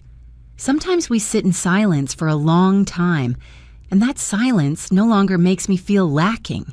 It's full in its own way. We don't try to make up for the past. We let it rest, like an old photograph kept in a drawer, still there, but not something we need to take out every day. I still think about Lauren, not with anger, but with a mature sadness. I understand that she carries her own fears, fear of scarcity, fear of failure, fear of losing control. But I no longer allow those fears to decide my life. I love her the way a mother learns to love after many losses, with love, but with boundaries. I still love my grandchildren. That has never changed. I keep photos of Tommy and Emily on my bookshelf, 2 gap-toothed smiles, 2 little faces that used to press against my shoulder every night. I send birthday gifts regularly. I write letters, not long, not heavy, just lines about the garden, about the cat I named Hope, about simple things I want them to know. Grandma is still here, still loving, but no longer hurting herself to be loved in return. Those boundaries aren't easy to keep. Some nights I lie awake staring at the ceiling, wondering if I'm selfish. But every time that question surfaces, I remember the woman I once was, the one who did everything for her child and was then erased from her child's life like an unnecessary expense. On my first night at the shelter, I promised myself I would never let anyone step on me again.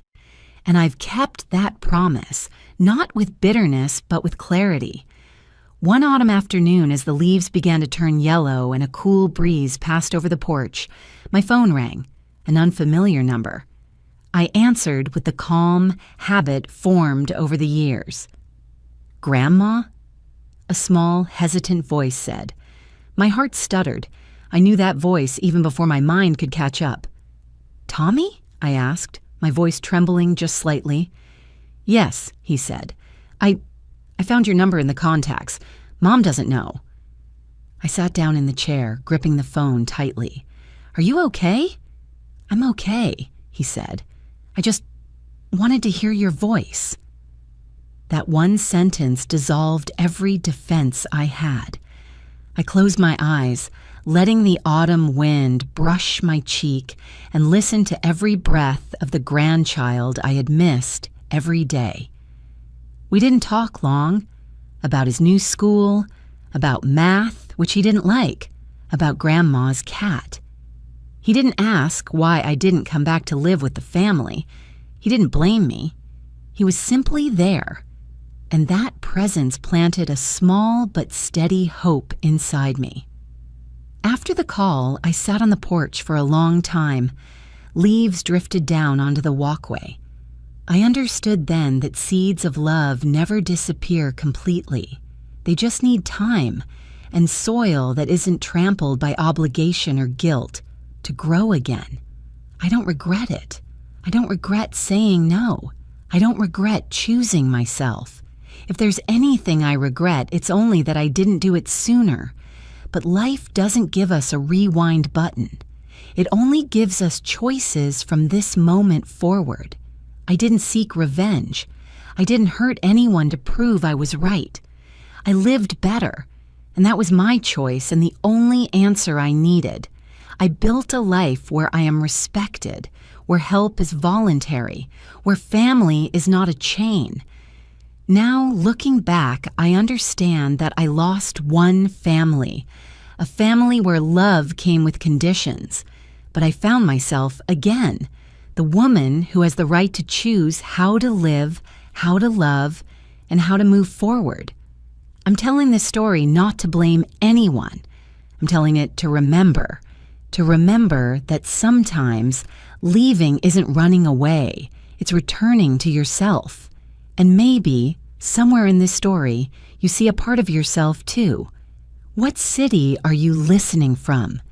If you've ever been treated like a burden, please remember, your worth does not live in anyone else's wallet or decisions. Leave a comment. I truly want to know your story. Thank you for staying until the end. And if you'd like to hear more stories like this, please like, subscribe, and stay with me. I still have so much more to tell. I only receive one item. The lawyer said it while my 2 children were quietly laughing, and that laughter rang louder than my own heartbeat. On the table, in front of them, was ownership of my husband's corporation, worth more than $48 million. And in front of me, there was only an old phone, locked with a password. Before I could even ask anything, my eldest son shrugged. Guess Dad left it for Mom as a keepsake. I stood up, my hands trembling as I picked up that ice-cold phone, and in that exact moment I decided I would not cry, I would not beg, and I would not explain myself. Because if this was the only thing he left me, then it had to contain something they didn't know. If you're still listening, tell me where you're watching from. Every comment you leave is another mark in this journey. And if this story has touched you, don't forget to hit like so it can reach even further. My name is Audrey White. That year, I was 67 years old, and the man who had just been divided up like a balance sheet, Richard White, had been my husband for more than 40 years. Richard was a name that made people stand up to shake hands at real estate gatherings across California. He built his empire from nothing, from empty lots along the highway to commercial projects stretching across the West Coast. People called him the man who never lost. And me? I was called his wife. I had been used to the world seeing me as an accessory for a very long time. But I never thought that even after he died, I would still be nothing more than a tiny footnote at the bottom of his will. The will reading took place at the offices of Whitman and Cole, on the 21st floor of a glass building in the middle of downtown. The conference room was large and cold, the fluorescent lights so white they made everyone's skin look paler than usual. I sat at the head of the table, my back straight, my hands folded neatly on my lap. I wore the simplest black dress I owned, no jewelry, no perfume. I didn't want to look like a widow waiting to be pitied. Evan and Lauren sat across from me. My eldest son, Evan White, leaned back in his chair, one leg crossed over the other, his phone placed neatly by his right hand. He looked exactly like Richard, from the bridge of his nose to that confident furrow in his brow. Lauren was different. She always knew how to present herself properly. Softly curled hair, an expensive black dress, her handbag placed carefully beside her chair. She didn't look at me. From the very beginning, her eyes stayed fixed on the folder in front of the lawyer. When the lawyer reached the asset distribution section, I heard each number drop onto the table like cold stones. 40% of the company shares to Evan, 35% along with ownership of the main estate to Lauren. The remaining portion divided among vacation properties, vintage cars, and investment portfolios. They nodded. They exchanged quick, subtle glances. But I noticed those were the looks of people who already knew the outcome and were simply waiting for the process to finish. I stayed still. I didn't interrupt. I didn't ask questions. I had lived beside Richard long enough to understand one thing. He never did anything without purpose. If he made me wait, then waiting was what I needed to do. Until the lawyer cleared his throat and turned to the final page. And for my wife, Audrey White. In that moment, I heard my heartbeat clearly. Not because I expected money. I was no longer young enough to dream about numbers. But after 40 years together, I believed I deserved at least an explanation. The lawyer paused briefly, as if even he found this part uncomfortable. I leave one item only, my personal phone, stored in the safe in my private office, with one mandatory condition. It must not be forced open by any means. Then silence. 1 second, 2 seconds. And then Evan laughed first. Not a loud laugh, but a short, quiet one, sharp with mockery. Lauren covered her mouth, her shoulders shaking slightly. I looked at them, and for the first time in my life, I saw it clearly. In their eyes, I wasn't their mother. I was excess detail. "It's just a phone," Evan said lightly. Dad really kept his sense of humor to the very end. I didn't respond. I looked at the lawyer instead. He avoided my eyes. "One additional clause," he said quickly, as if trying to wrap things up. "Mrs. Audrey White is permitted to remain in the estate for a period of 30 days, starting today." 30 days. 40 years of marriage, exchanged for 30 days. I nodded. Not because I agreed, but because there was nothing left to ask in that room. When the lawyer handed me the safe key, his hand trembled slightly. The key was so small it fit neatly in my palm. I took it, stood up, and felt my children's stares burning into my back. No one asked, "Mom, are you okay?" No one stood up to walk me out. I left the conference room and walked down the long glass hallway. Outside, the city carried on as if a man named Richard White had not just been buried, and as if a woman named Audrey White had not just been erased from her former life. Richard's private office was on the 18th floor, at the far end of the hall. Everything looked exactly as it had on his last day alive. The walnut desk, the unfinished project sketches, the leather chair he always used, the familiar scent of black coffee mixed with old wood. The safe was hidden behind an abstract painting I had never liked. Richard used to call it a long-term investment. I took the painting down and inserted the key. Click. The sound was so small that without paying attention, you might think it was just metal brushing against metal. Inside the safe was exactly one item, the phone. Not a new model, not a sleek smartphone. It was an older one, the plastic edges slightly worn at the corners. I picked it up. Cold. Heavier than I expected. I pressed the power button. The screen lit up. The logo appeared. And then, our wedding photo. I was younger, thinner, my eyes brighter. Richard stood beside me, his hand resting lightly on my waist, smiling with the confidence of a man who believed the world already belonged to him. Then the lock screen appeared. 6 empty circles. Password required. I tried our wedding date. Wrong. His birthday.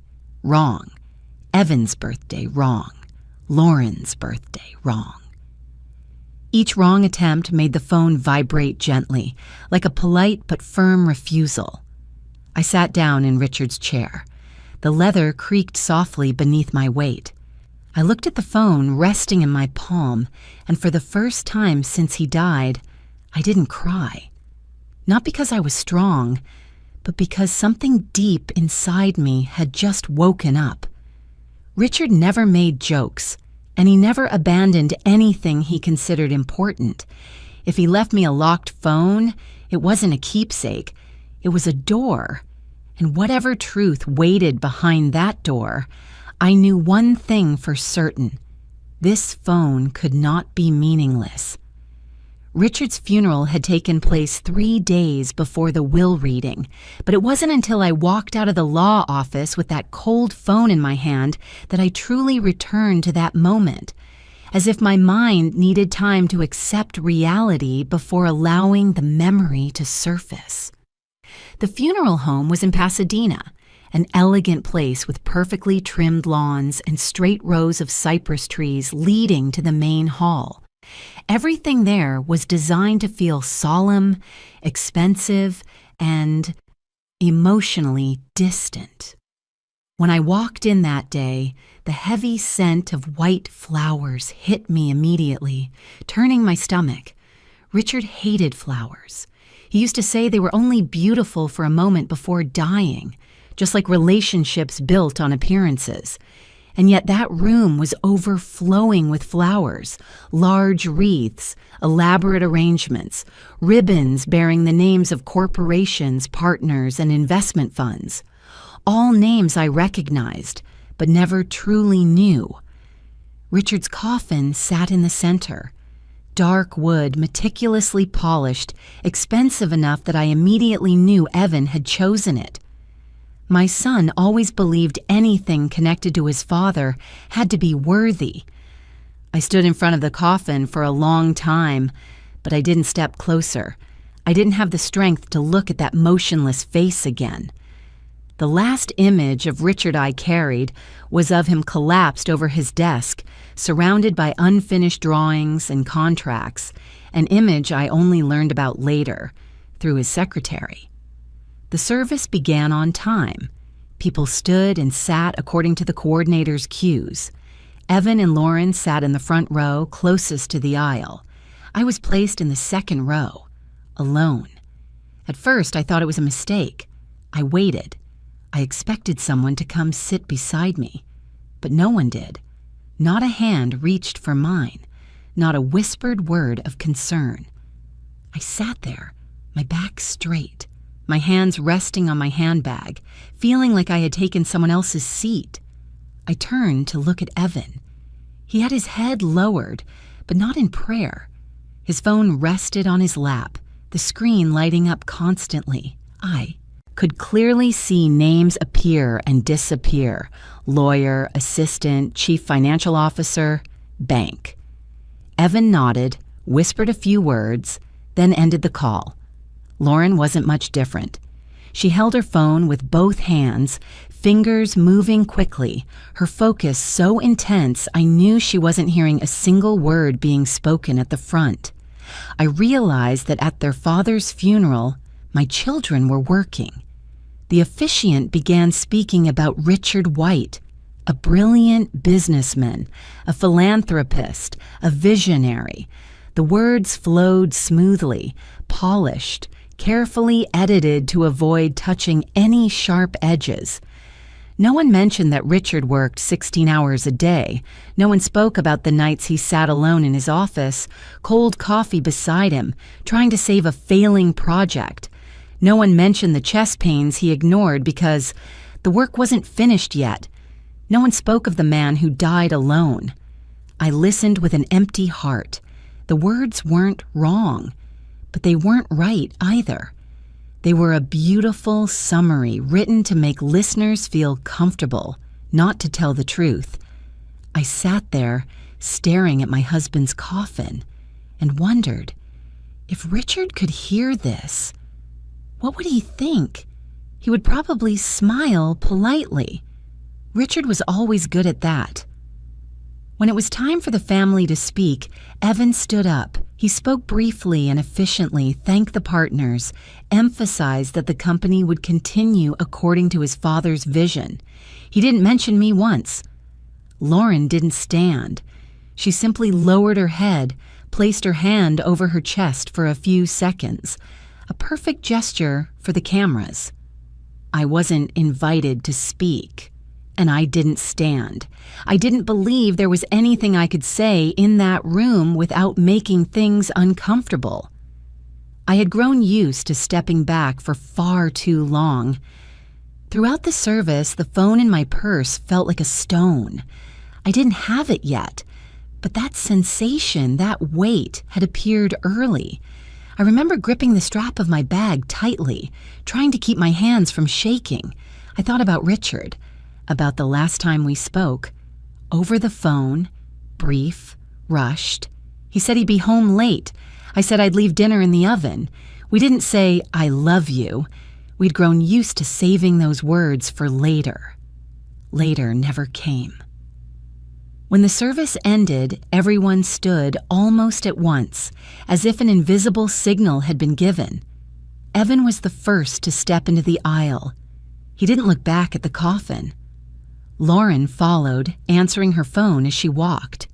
I remained seated for a few more seconds, watching the room slowly empty, the white flowers still standing there, silent and unfamiliar. I stood up last. No one waited for me. In the reception area outside, people gathered in small clusters. I saw handshakes, polite hugs, whispered conversations about stocks, projects, and the transition period. I saw Evan standing at the center of a group, his expression serious but confident. I saw Lauren smiling softly at a woman I didn't know, her eyes bright in a way I hadn't seen in a long time. No one came to me. I stood beside a small table with coffee and cookies, holding a paper cup I didn't drink from. I felt like a shadow, present but unseen. A few people approached, offering polite condolences. Richard was a great man. You must be very proud. I nodded, smiled appropriately, thanked them. I had done it hundreds of times in my life, smiling when expected, even when empty inside. There was only one moment that truly jolted me awake. I heard Evan speaking with a man near the door. His voice was low, but close enough. "Yes, we'll handle everything quickly. There's nothing to worry about. My father prepared everything already." Prepared. That word lodged itself inside me like a thorn. I looked at Evan, at the way he spoke, the way he stood, the way he showed no sign of having just lost his father. And for the first time, I wondered, had my children been waiting for this day longer than I realized? I left the funeral home alone. The parking lot was wide, the sun harsh, everything painfully normal. I got into my car, closed the door, and sat there for a long time before starting the engine. I didn't cry. I had cried enough in the nights before. Now I just felt tired. A deep exhaustion, not of the body, but of realizing I had been standing in the wrong place for far too long. As I drove away, the funeral home faded in the rearview mirror. Richard's funeral ended like a brief meeting. Efficient, emotionless, nothing extra. And I, the woman who had been his wife, had no place in it. That evening, when I returned home, I opened my handbag and looked at the empty space where the phone should have been. At that time, I didn't yet know I would receive it, but a very clear feeling settled in. Something about all of this was wrong. Not because of money, not because of the will, but because everything had unfolded too smoothly, too prepared, as if it had all been rehearsed in advance. I sat in the living room, warm yellow light washing over familiar walls, and thought about Richard, about the things he never said, the things he hid.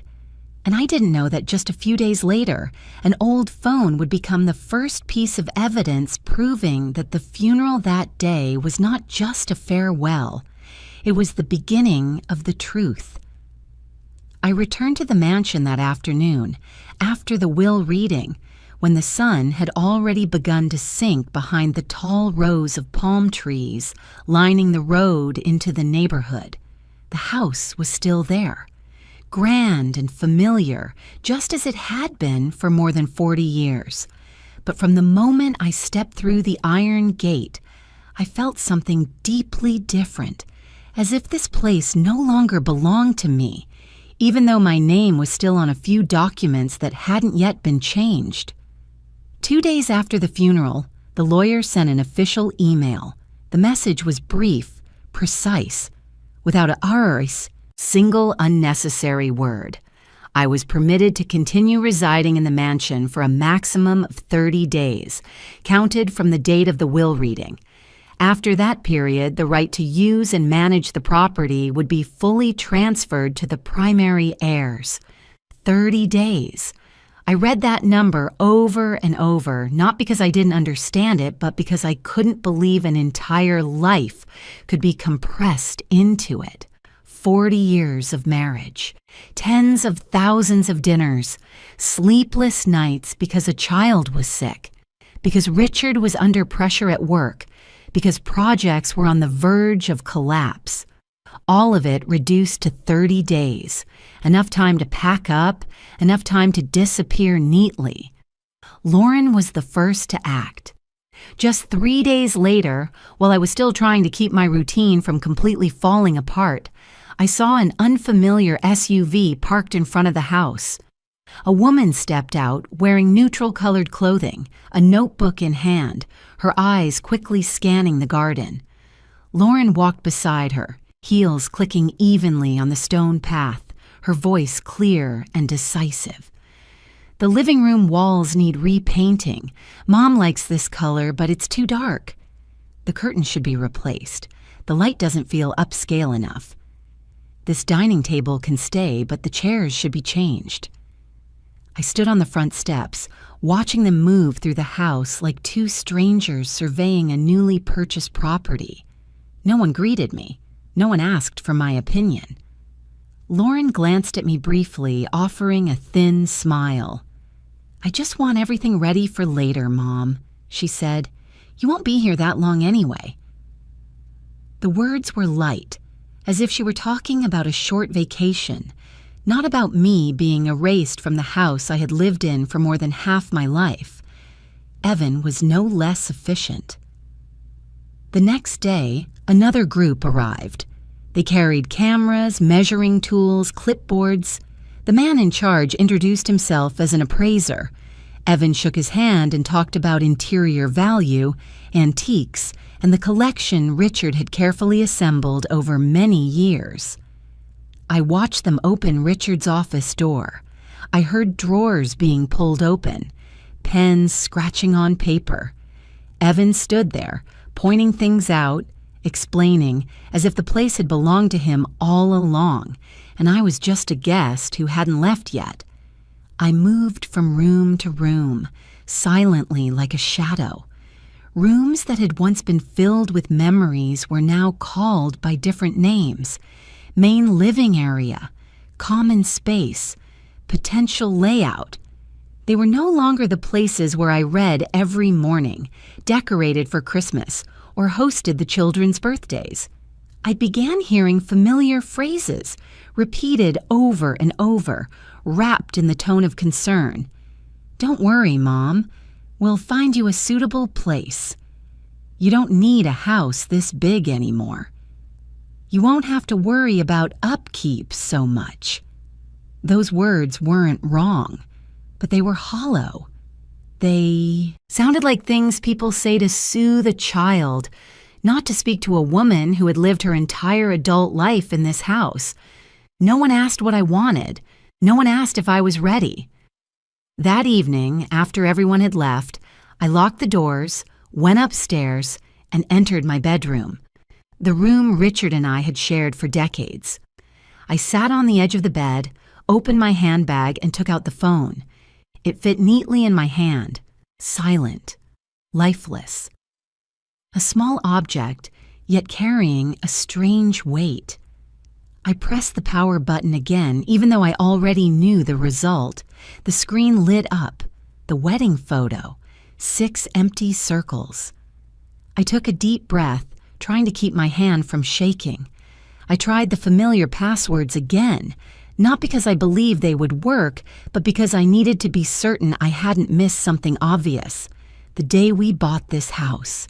The day Richard signed his first major contract. The address of the small place we lived when we were newly married. Wrong. Wrong. Wrong. Each incorrect attempt made the phone vibrate softly, then display a message telling me I had to wait a few minutes before trying again. I stared at the screen, feeling as if someone were watching me, judging, measuring, controlling every move. Richard liked control. Not in a tyrannical way, but in the way of someone who believed that if he didn't keep a tight grip on the wheel, everything would crash. I had grown used to it. I had lived in his orbit for so long that I hadn't realized how much of myself had slowly disappeared. But this was different. He was dead. And yet I was still being controlled. I set the phone down on the nightstand, stood up, and walked into the dressing room. Dresses, suits, coats, all hanging neatly in place, but I knew their days in this room were numbered. I opened a drawer and took out a small wooden box. Inside were a few personal items. The ring I wore when we were first married, some old photographs, and a handwritten letter Richard had written to me many years ago, after a fight when he didn't know how to apologize. I picked up the letter and reread it, and for the first time since he died, I felt a slow, simmering anger. Not anger over the will, but anger over the silence. Richard had known what the children would do. He was far too intelligent not to see the change in them, and yet he said nothing to me.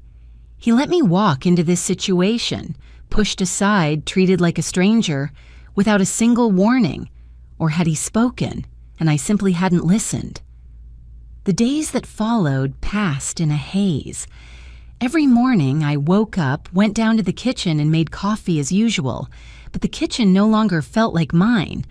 Lauren had said she would review the design so I didn't dare move anything. Evan had taped notes to several items, marking them keep, sell, appraise. I lived in my own house like a tenant without a lease. Every night I tried unlocking the phone again. I tried new numbers, unfamiliar, combinations.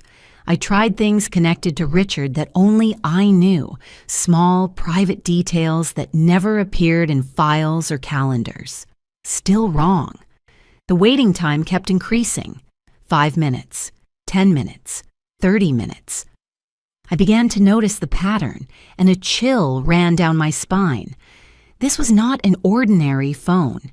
It had been designed to stop me, or anyone, from accessing it too quickly, like a test of patience, or like a door that only opens when the person standing in front of it is truly ready. I didn't know what made me angrier, my children's indifference, or the fact that Richard was still controlling everything from beyond the grave. One afternoon, Lauren walked into the living room while I was reading. She stood there with her arms crossed, her voice awkwardly gentle. "Mom," she said, "Evan and I are looking at a few apartments. There's one that's pretty nice, not too far from here. You'd like it." I looked up at my daughter, at the grown, beautiful, but unfamiliar face. I suddenly realized she wasn't asking whether I wanted to go see it. She was informing me. "We just want you to be comfortable," Lauren added. "You don't really need many things anymore." I nodded. Not because I agreed, but because I didn't want to argue. I was tired of explaining who I was in this house. After Lauren left, I sat alone in the room that had once been the center of our family. I looked around at every object, every wall, every small scratch in the wooden floor whose origin only I knew. And for the first time, a clear, sharp thought formed in my mind. Something was wrong. Not just the children's greed, not just the will, but the entire picture. Too smooth, too perfectly arranged, as if I were just a small variable that needed to be removed for everything to function as planned. I went back to the bedroom and picked up the phone again. It was still silent. But this time, I no longer looked at it with desperation. I looked at it with suspicion, and with a slow, deep anger that was beginning to take shape inside me. In the days that followed, the phone began to reveal its true nature. Not just a locked object, but a system designed to push its holder to the very edge. At first, I thought I simply needed a little more patience. But then I realized the rule. Each time I entered the wrong password, the waiting period increased in a calculated way. Not random, not a technical error. 5 minutes, 10 minutes, 30 minutes, then 1 hour. The screen displayed the same cold message every time without any change in tone. Please try again later. I watched the countdown numbers, feeling as if I were standing before a sealed steel door, with someone silently observing on the other side, recording every reaction. I had never believed in psychological games. Richard was the one who liked those. Multi-layered plans, experiments about people and endurance. I had thought he applied them to partners, to markets, not to me. But now, after he was gone, I understood. Perhaps I had always been part of those tests as well. One morning, after the waiting time had increased to 2 hours because of a single wrong attempt, I set the phone down on the table and realized my hands were shaking. Not from fear, but from anger. The feeling of being controlled, the thing I had accepted for so many years in my marriage, suddenly became unbearable. I decided I had to look for clues, not on the phone, but in the one place Richard always believed no one would truly touch, his private office in the house. The study was at the end of the second-floor hallway where afternoon light always slanted through a large window. It had once been sacred space to Richard. The children rarely entered unless invited. As for me, I had stepped into it hundreds of times, bringing coffee, carrying files, reminding him to eat dinner, but I had never truly been there. I stood in front of the heavy wooden door, placed my hand on the handle, and hesitated for a second. Something in me still treated this as his territory, even though he was gone. Inside, everything was unchanged. The large desk, stacks of files arranged in an order only Richard understood, bookshelves reaching the ceiling. The smell of old paper, leather from the chair, dried coffee lingering in the air. I moved slowly, afraid of disturbing something fragile. I opened each drawer. First drawer, pens, notebooks, business cards. Second drawer, contracts, financial reports. Third drawer, empty, except for an old metal ruler, something I remembered him using when he was young, before everything became digital. Nothing hinted at a password. I pulled out the chair and sat down. It felt strange sitting in the seat Richard had occupied for decades. It was taller, firmer than the chair I was used to. I placed my hand on the desk, touching the small scratches, marks of time, of nights when he pressed his pen down hard in frustration. Memories flooded in without warning. I saw myself more than 30 years ago, young Audrey, standing at a drafting table, pencil in hand, eyes lighting up as ideas formed. I had been an architect, not famous, but good enough to have my own projects, good enough to be respected. I designed small houses, living spaces with natural light, reading corners, places where children could run and play. Then Richard entered my life with bigger maps, bigger numbers, bigger dreams. Dreams he said were ours. "Just put your work on hold for a while," he'd said. "I need you here. The family needs you." That while lasted more than 40 years. I placed a hand over my chest and took a deep breath, not to accuse, but to admit the truth. I had stepped back willingly. I had let my career fade away, trading it for stability for the family, for Richard, for the children. And I had believed, naively, that it would be acknowledged. I stood up and opened the filing cabinet behind the desk. The heavy drawers slid out slowly. I flipped through folders and binders, searching for a sign, a note, a familiar number, anything that could connect to the phone. Nothing.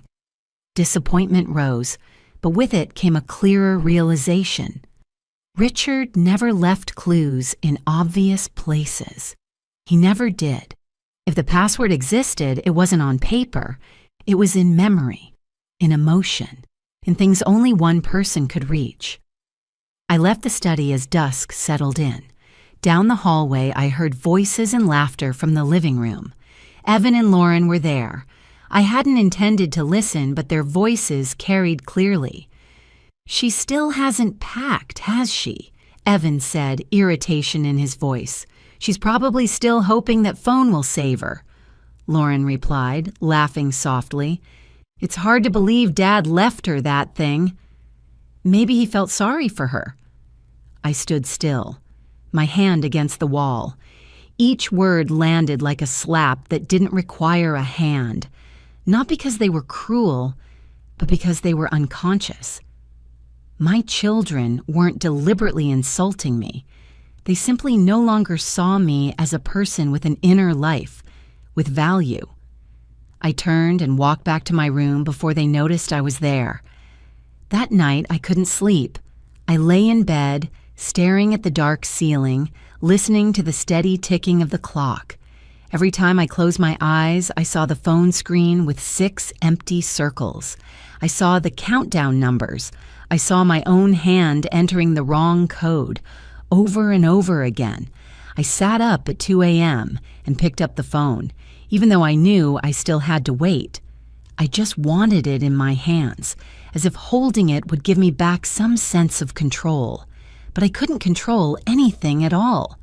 The nights that followed were the same. I began suffering from chronic insomnia. During the day, I tried to act normal, but my mind was constantly spinning. Every time I heard footsteps in the hallway, I startled, afraid that Evan or Lauren would walk in and remind me of the 30-day deadline like a silent threat. The phone never left me. I carried it with me when I went into the kitchen, when I sat down to read, when I stepped into the garden. It became part of my body, an invisible weight pressing on my chest, on my thoughts. At times, I wondered if I was imagining too much. Maybe Richard had simply left behind a phone, nothing more. Maybe I was assigning meaning to it because I needed something to cling to. But then I remembered Evan's eyes in the conference room. I remembered the words at the funeral. I remembered how everything had been arranged so neatly, so quickly. No, this wasn't random. Richard was not the kind of man who left things to chance. One night, close to dawn, when I woke again from restless sleep, I sat up, picked up the phone, and looked at it for a long time. I didn't enter a password. I didn't touch the screen. I just looked. And for the first time, I didn't feel despair. I saw a game, a psychological game Richard had started, and whether I wanted to or not, I had been pulled into it. He wanted a reaction. He wanted confusion. He wanted anger. The only question was, why? I set the phone down, stood up, and walked to the window. Outside, the sky was beginning to lighten. The palm trees stood silent in the gentle breeze. The house was still asleep. In that dim light, a thought formed slowly but clearly inside me. If this is a game, then I will not quit. And if Richard believed I was strong enough to reach the end, then I will prove him right. The 30th day arrived faster than I expected. That morning I woke very early, even though I had barely slept all night. The pale light of dawn filtered through the bedroom curtains. The room I once thought I would live in until the end of my life. I lay still for a few minutes, listening to the familiar sounds of the house, the soft wind slipping through window cracks, the faint creak of wood under someone's footsteps downstairs. Everything felt the same as always, and that was what made it hurt more. I got up and opened the closet. Most of my belongings had been packed into boxes the day before. Lauren had helped me do it, or rather supervised. She stood with her arms crossed, watching me choose what to keep, occasionally offering gentle reminders. "You don't need to take that, Mom. You can leave this one. The new place is small." The new place. A phrase that felt hollow. I took only what was truly necessary. A few simple outfits, some old books, the wooden box of photos, and the phone. The locked phone stayed in my handbag just as it had for weeks. I no longer tried to unlock it every night. The waiting time had grown absurd. I kept it with me only as a reminder that my life did not end here, even if everything around me was trying to prove otherwise. Evan wasn't there that morning. He had gone on a business trip, or at least that was what he said. Lauren walked me to the door. She hugged me quickly, lightly, as if holding on too long might become inconvenient. "Call if you need anything," she said, her voice just gentle enough not to sound cold. "I'm fine," I replied. I stepped outside and stood on the stone steps for one more second. I turned back and looked at the house, the white columns, the garden where I had tended every flower bed, every shrub. 40 years of memories fit perfectly into a single frame, and I had been erased from it in 1 month. No one stood beside me then. The car that took me away, an old sedan Evan had arranged, rolled slowly out of the gate. I didn't look back again. I knew that if I did, I wouldn't be strong enough to go on. The new apartment was less than a 20-minute drive from the mansion, but it felt like another world. The building was old, its gray paint peeling in places. The hallway was narrow, lit by dim yellow lights, smelling of dampness mixed with old food. The elevator creaked as it climbed to the 3rd floor. My apartment had one. Small bedroom, a living room so narrow it barely fit an old sofa and a coffee table. The kitchen was a corner space with a 2-burner electric stove and an old refrigerator that hummed steadily. The window looked out onto the parking lot behind the building, where neon lights reflected off cracked concrete. I stood in the middle of the empty room, suitcase at my feet, and wondered, how did I end up here? Lauren said this place was just enough. I didn't argue. I no longer had the strength to. I set the suitcase down, opened it, and hung a few clothes on the flimsy metal rack. Everything moved slowly, as if my body were trying to adjust to a new rhythm my mind hadn't yet accepted. The allowance Evan promised arrived at the end of the first week, $600. When the bank notification appeared on the ATM screen, I stood there for a long moment. $600 to cover rent, utilities, food, medication. I did the math quickly, a habit from the early days of my marriage to Richard when every dollar mattered. The numbers didn't add up. I started cutting back. First, the medication. I had blood pressure pills I was supposed to take daily. I decided to take them every other day, then once every 2 days.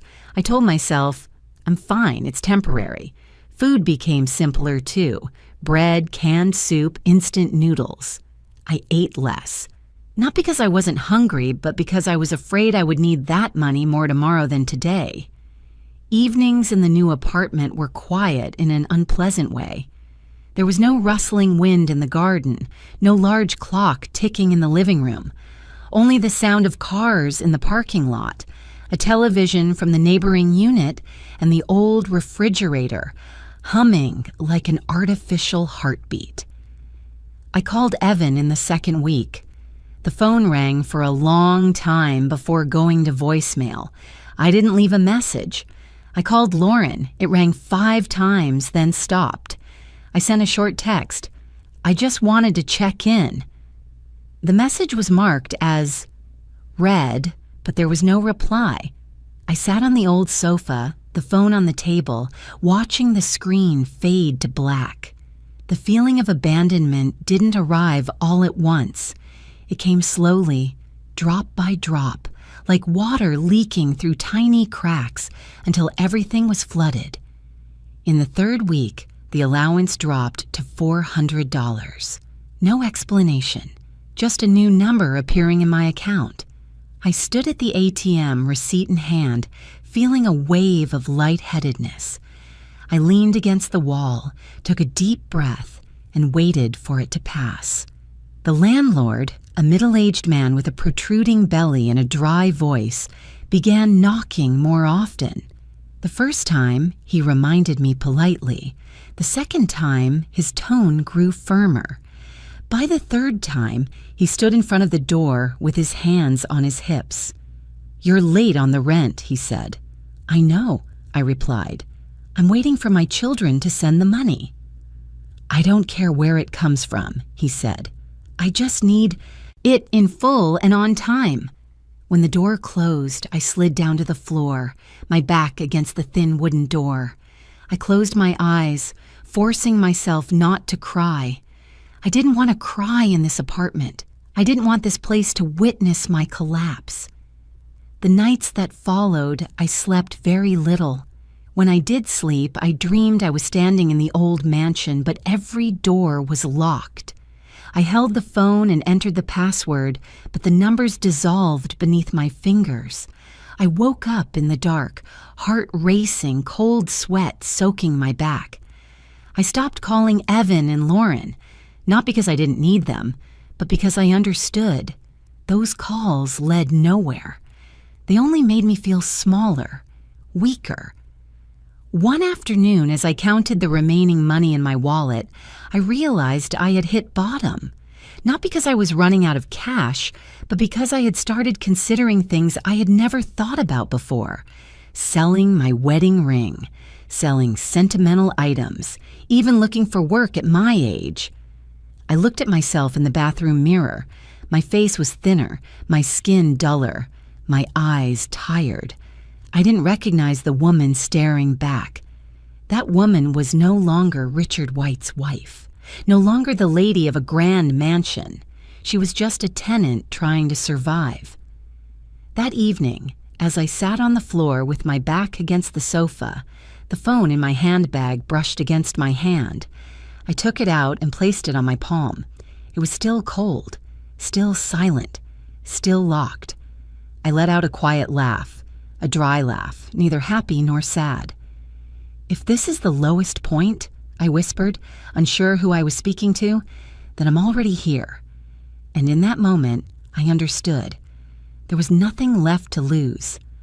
I was in free fall. But sometimes it's only when you hit bottom that you begin to realize you still have the ability to rise. 30 days. That number appeared on the phone screen on a drizzly evening when I entered the wrong password one more time, for the last time. There was no gentle vibration, no familiar countdown notification, just a short, cold, absolute line of text. Device locked for 30 days. I stared at those words for a long time, long enough for the rain outside the window to change rhythm, from light tapping to a steady pour. 30 days, exactly the same amount of time I had once been granted in the mansion. I let out a brief, hollow laugh, then went silent. Not because it was funny, but because I realized I had been cornered into a very narrow space, where there was no room left for vague hope. I set the phone down on the table and turned it face down, as if doing so might lessen its presence. But it was still there, in the room, in my head, in every breath I took.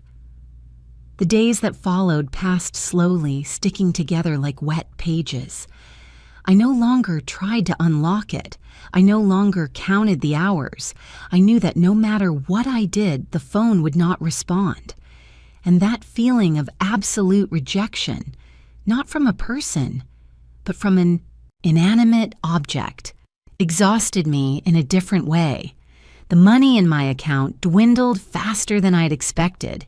I began looking around my small apartment with new eyes, the eyes of someone considering selling off pieces of her life. The first item I placed on the table was a wedding ring. Not the one I had worn for decades. I didn't have the courage for that, but an older, thinner ring I had worn when I was young. I took it to a second-hand shop near the bus station. The man behind the counter examined it with a magnifying glass, turned it over a few times, then named a price. I nodded. I didn't bargain. Next came a few pieces of jewelry, then an old watch, then some rare books I had kept because I thought, I'll reread these someday.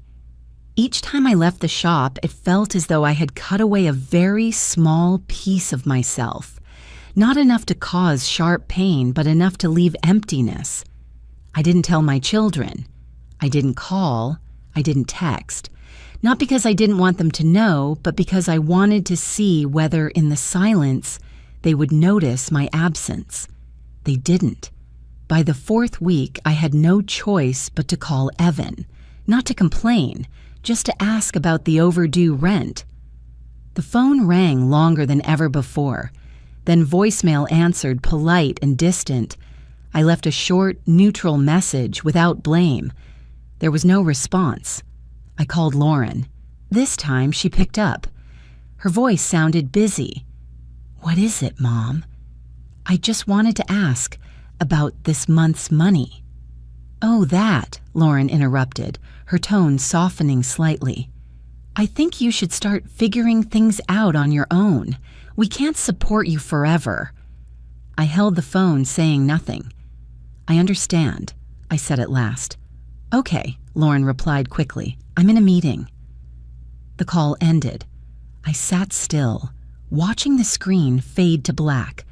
There was no burst of anger, no tears, just a cold confirmation. They had fully withdrawn their hands from me. My birthday fell in the middle of that time. I woke up that day like any other. No flowers, no card, no phone call. I made myself a weak cup of coffee and sat by the window watching rain fall on the parking lot. I remembered past birthdays. Richard usually gave me a small, understated gift, a book, a pen, a quiet dinner.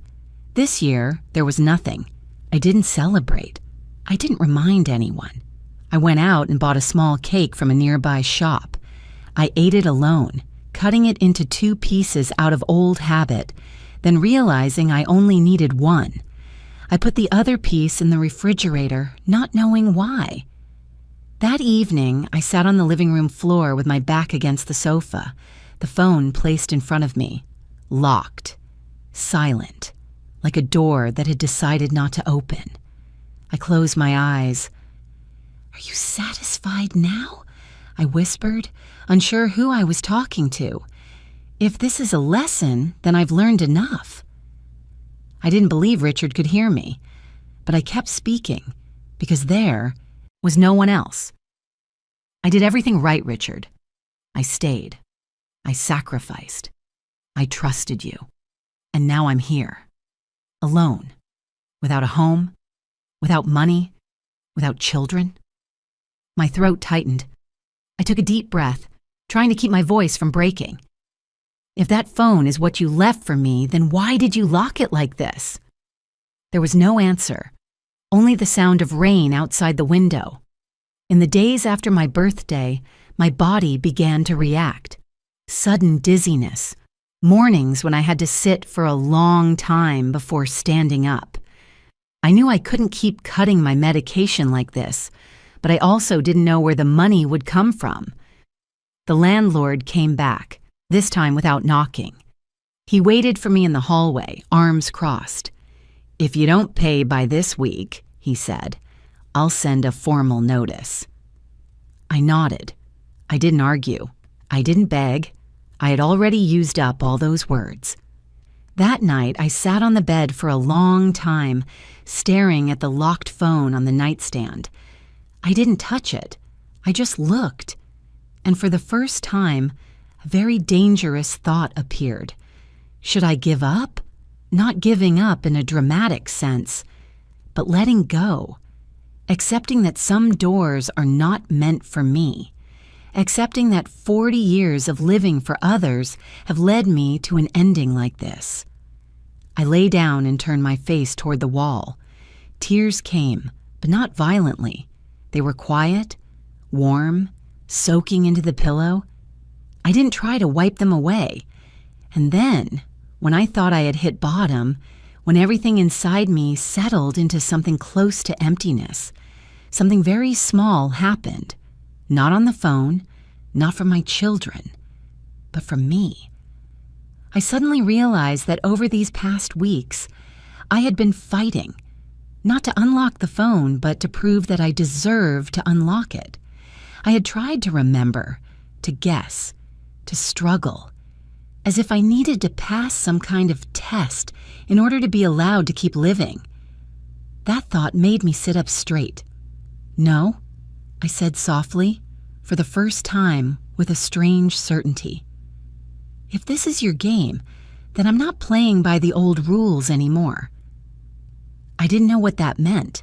I had no plan, no money, no guarantees, but in that moment, in the middle of the small apartment, in the middle of despair, I felt a very subtle shift, like the air before a heavy storm suddenly thickening.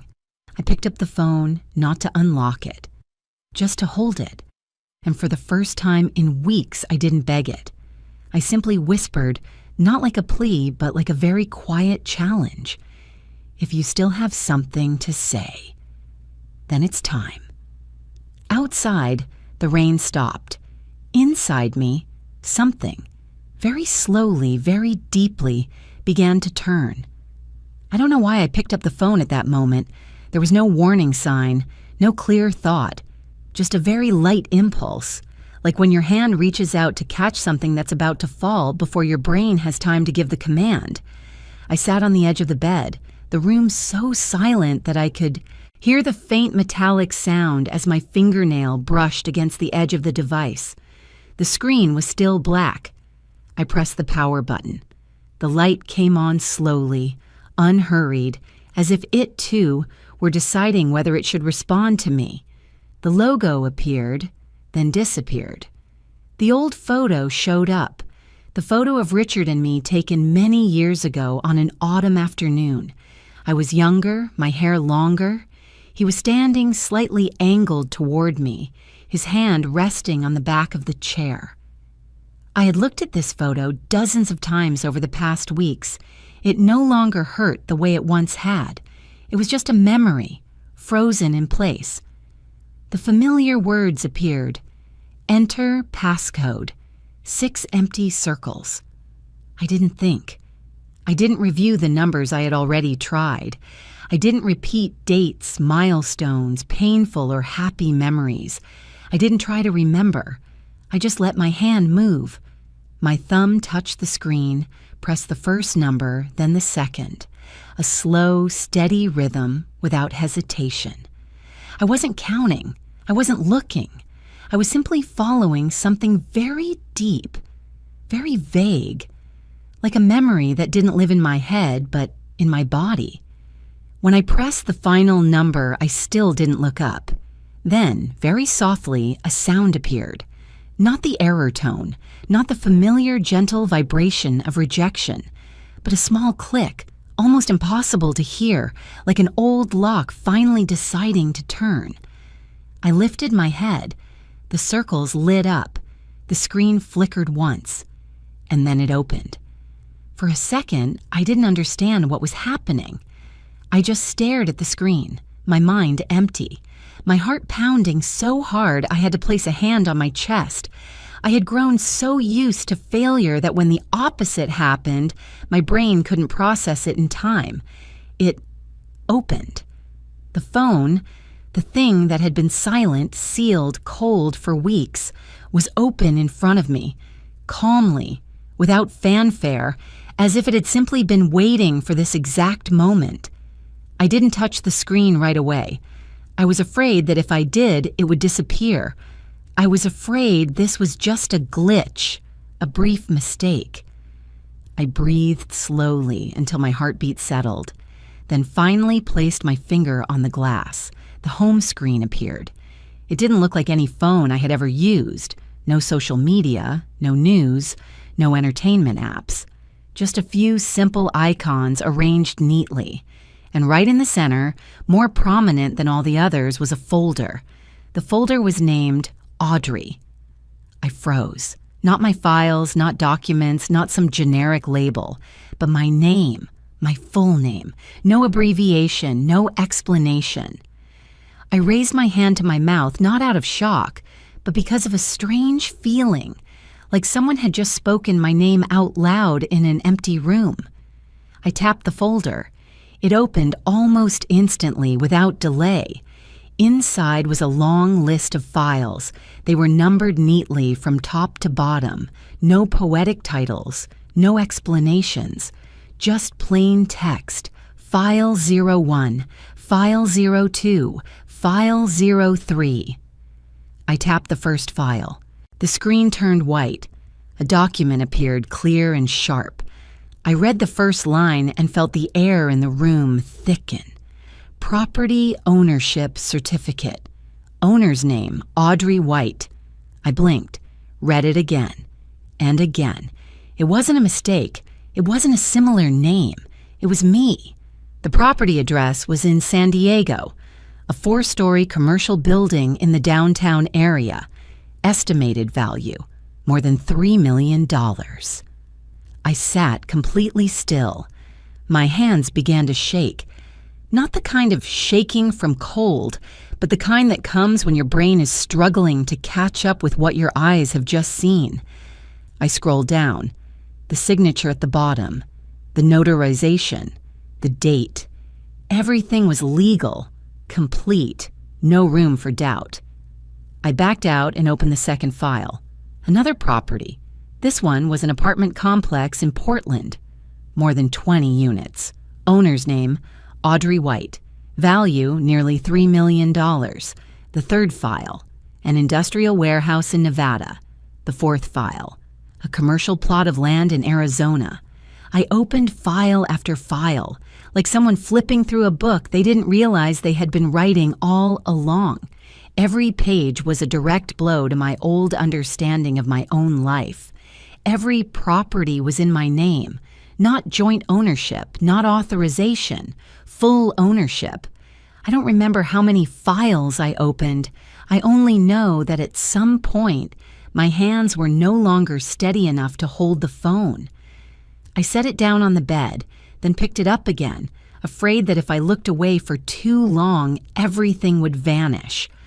I started adding the numbers in my head. 3 million, 2.8 million, 1.4 million, 4.5 million. The numbers stacked on top of each other, crossing 10 million, then 20, then 30. I stopped when I realized I was no longer clear-headed enough to continue. More than $40 million. Not on paper promises, not future possibilities, but real assets, real properties, things that still existed out there, still generating income, still standing firm. While I had been sitting in this small apartment, eating dry bread and counting every dollar, I leaned back, my spine against the headboard. The ceiling slowly spun above me. I closed my eyes, not to avoid seeing, but to feel. Richard had done this. Not in 1 year, not in 2, but over many years. Some of the properties had been purchased 8 or 9 years earlier. There were notes about rental income, cash flow, regular deposits. Everything had been recorded carefully, quietly, without display, like an underground current existing alongside the life I thought I knew. I opened the phone again and scrolled further down. A summary table appeared, income being transferred regularly into a bank account. Account holder's name, Audrey White. I had never opened that account, but the signatures, the paperwork, everything was mine. I laughed, not a joyful laugh, but a laugh released from overwhelming shock. I pressed a hand to my forehead, feeling a dull ache behind my eyes. I took a deep breath, trying to stay conscious.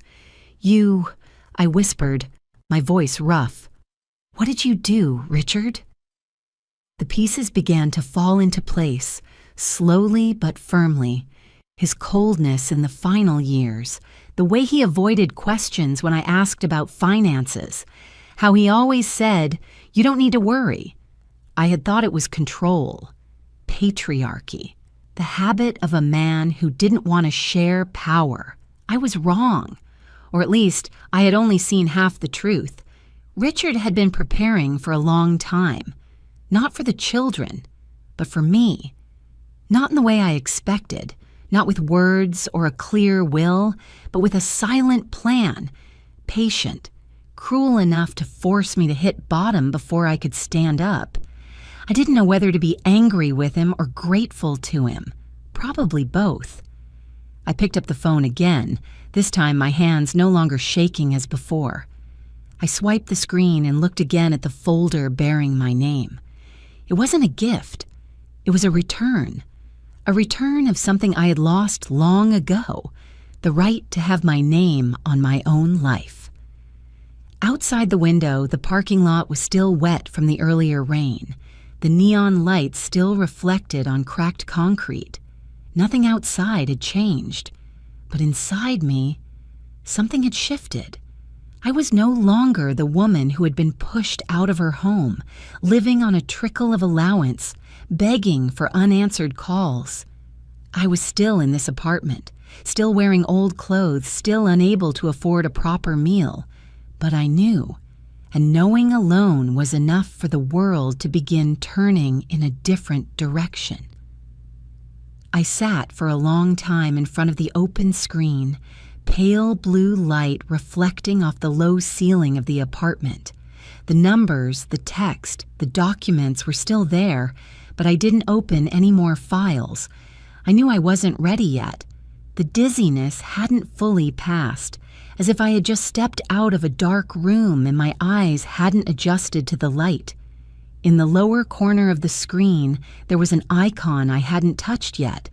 A small, simple icon, not as prominent as the folder with my name, a voice recording app.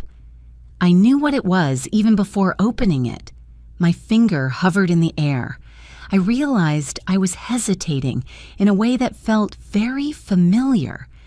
Just like the times I stood outside Richard's office, hand on the doorknob but not turning it, afraid of what waited on the other side. I took a deep breath, then touched the screen. The list was short, only one recording. The file name wasn't elaborate. No date, no note, just a simple line, like his voice when he no longer wanted to explain things to anyone. For Audrey. I closed my eyes for a second. When I opened them, my finger was already resting on the play button. There was a brief moment of silence, then a soft breath, a faint rustling sound like someone adjusting a chair, and then his voice came through. Not the voice he used in meetings, not the hard, steady tone he used with partners, but Richard's voice when it was just the two of us, when he was tired, when he didn't need to pretend to be strong. Audrey. Just hearing my name once like that made me bite my lip to keep from crying. I hadn't heard him say my name that way in a very long time. If you're listening to this, he continued slowly, then it means I'm no longer there to say this to you in person. I set the phone down on the bed, but kept my hand on it, as if afraid the voice would disappear if I let go. I imagine you're very angry right now, he said. Maybe you think I'm cruel. Maybe you think I betrayed you in some way." He paused, his breathing heavier. "You have every right to think that." I let out a silent laugh, a faint, bitter curve of the lips. Angry? I had already passed that stage. What I felt now wasn't sharp. It was deep and heavy, like a stone pressing against my chest. "I'm sorry," Richard said without detouring this time. "I'm sorry I let you suffer. I'm sorry I didn't tell you beforehand. I'm sorry I made you feel abandoned." I closed my eyes. His words fell slowly, not rushed, as if each sentence had been carefully chosen. "I know these past months would be hell for you," he said. "I know the children would treat you coldly. I know you would have to leave the house you considered your life. I know you would begin to doubt yourself." I opened my eyes and stared at the ceiling. He knew. He had known. And he let it happen anyway. "I didn't do this to punish you," his voice lowered. "I did this because I believe that without that fall, you would never truly see." I shook my head slightly, as if he could see me. See what clearly? I had already seen more than enough. "I've watched our children for many years," Richard continued. "I kept convincing myself they just needed time, that they would mature, that they would learn gratitude." He let out a very soft laugh, short and tired. "I was wrong, and that was my greatest mistake." His voice dropped even lower, carrying an admission I had never heard from him when he was alive. "I taught them how to make money," he said, "but I never taught them how to value people, especially you." I felt my throat tighten. I wanted to argue, to say that he shared responsibility for that he had let me step back for far too long. But I stayed silent. I let him speak.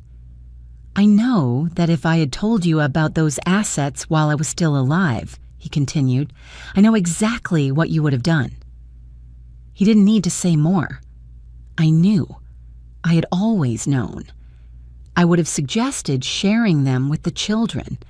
I would have worried. I would have questioned whether I deserved them.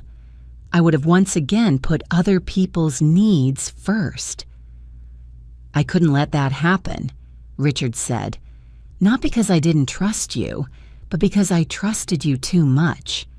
I laughed, this time out loud. A small, fractured sound. "I needed you to see them with nothing left to hide," he said. "I needed you to see who Evan and Lauren truly are, not through the role of a self-sacrificing mother, but with your own eyes." He paused. The silence stretched longer. When he spoke again, his voice was slow and firm. "That phone was not a joke, Audrey. It wasn't a memory test. It was a door." I held my breath. "The passcode isn't in dates," he said. "It's not in numbers anyone could guess. It's in the place you abandoned a long time ago."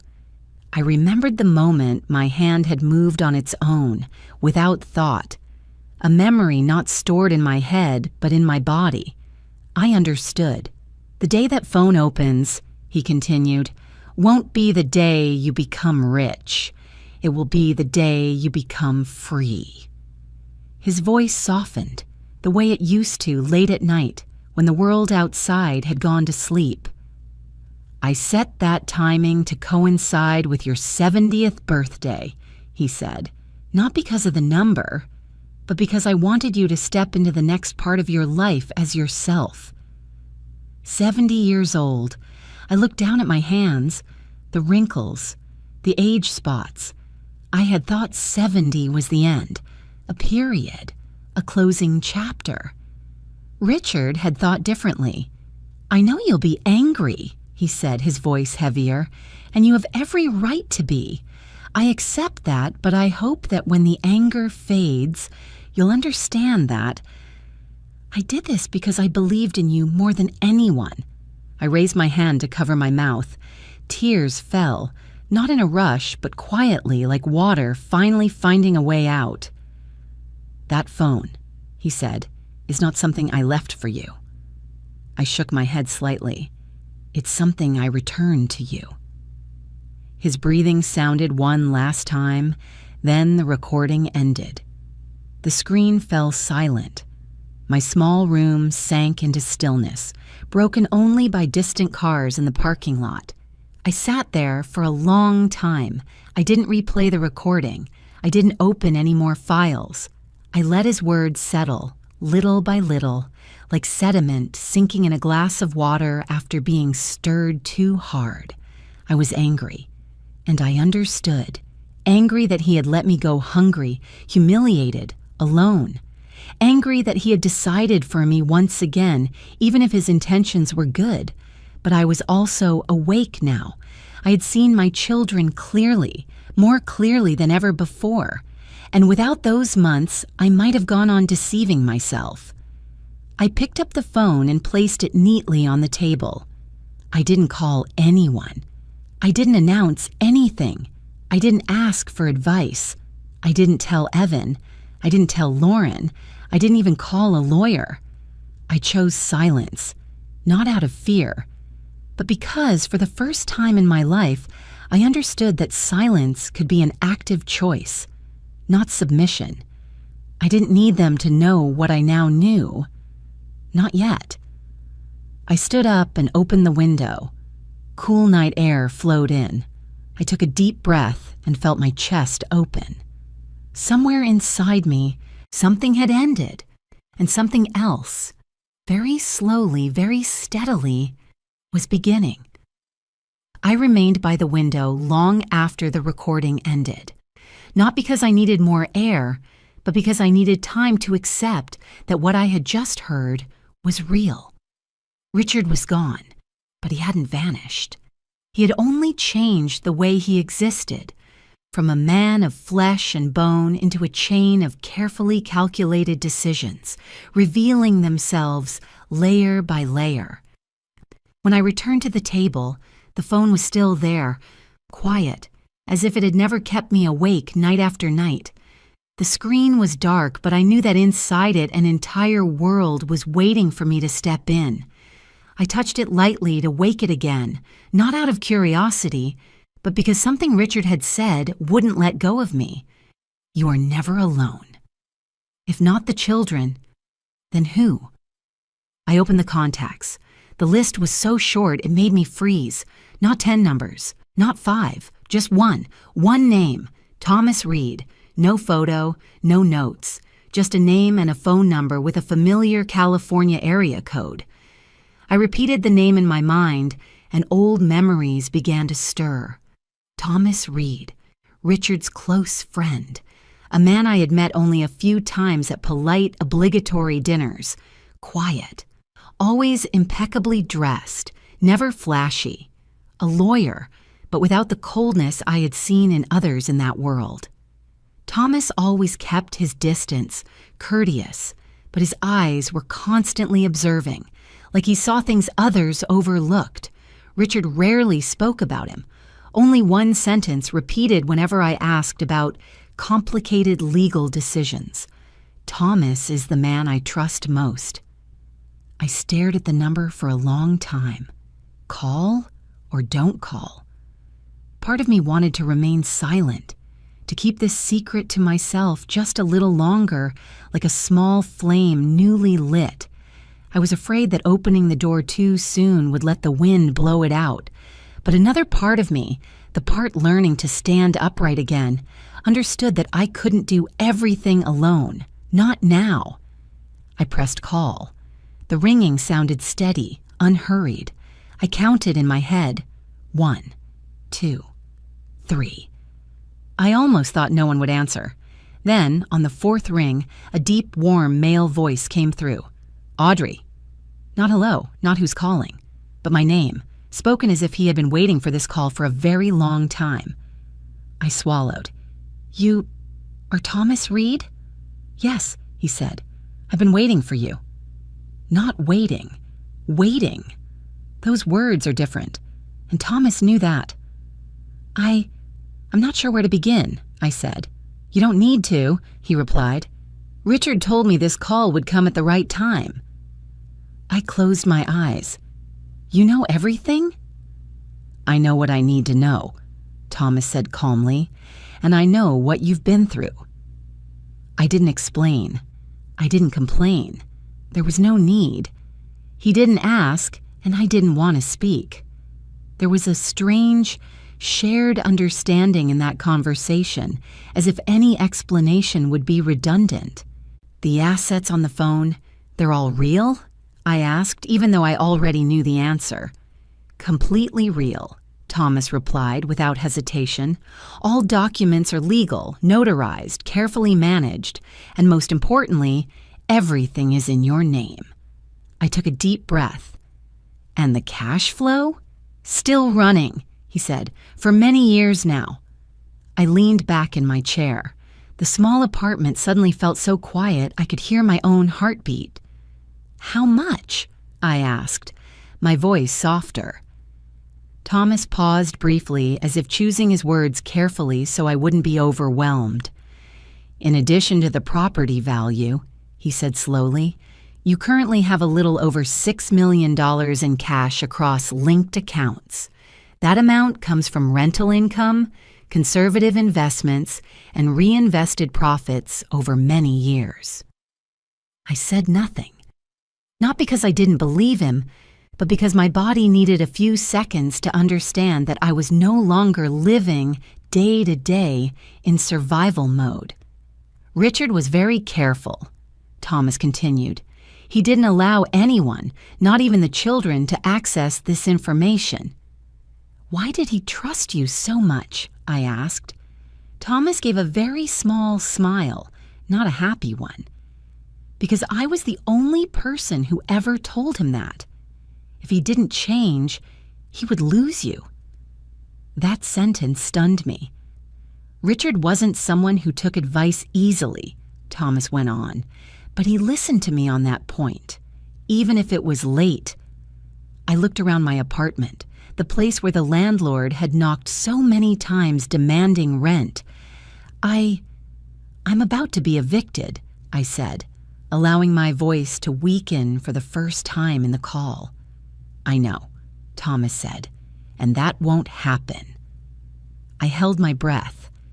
Right after you hang up, he continued, I'll transfer enough to cover all outstanding rent, plus the next 3 months. Your landlord will receive the money within 24 hours. You don't have to, I began. This isn't help, Thomas interrupted gently. This is your right. I'm just the one carrying it out. I closed my eyes. The pressure in my chest, the weight that had sat there for weeks, suddenly eased. But there is one thing, Thomas said. Richard was very clear about this. I opened my eyes. What is it? You can't act publicly, he said. Not yet. You don't tell the children. You don't tell the family lawyer. You don't tell anyone except me. I understood immediately. Until my birthday, I said.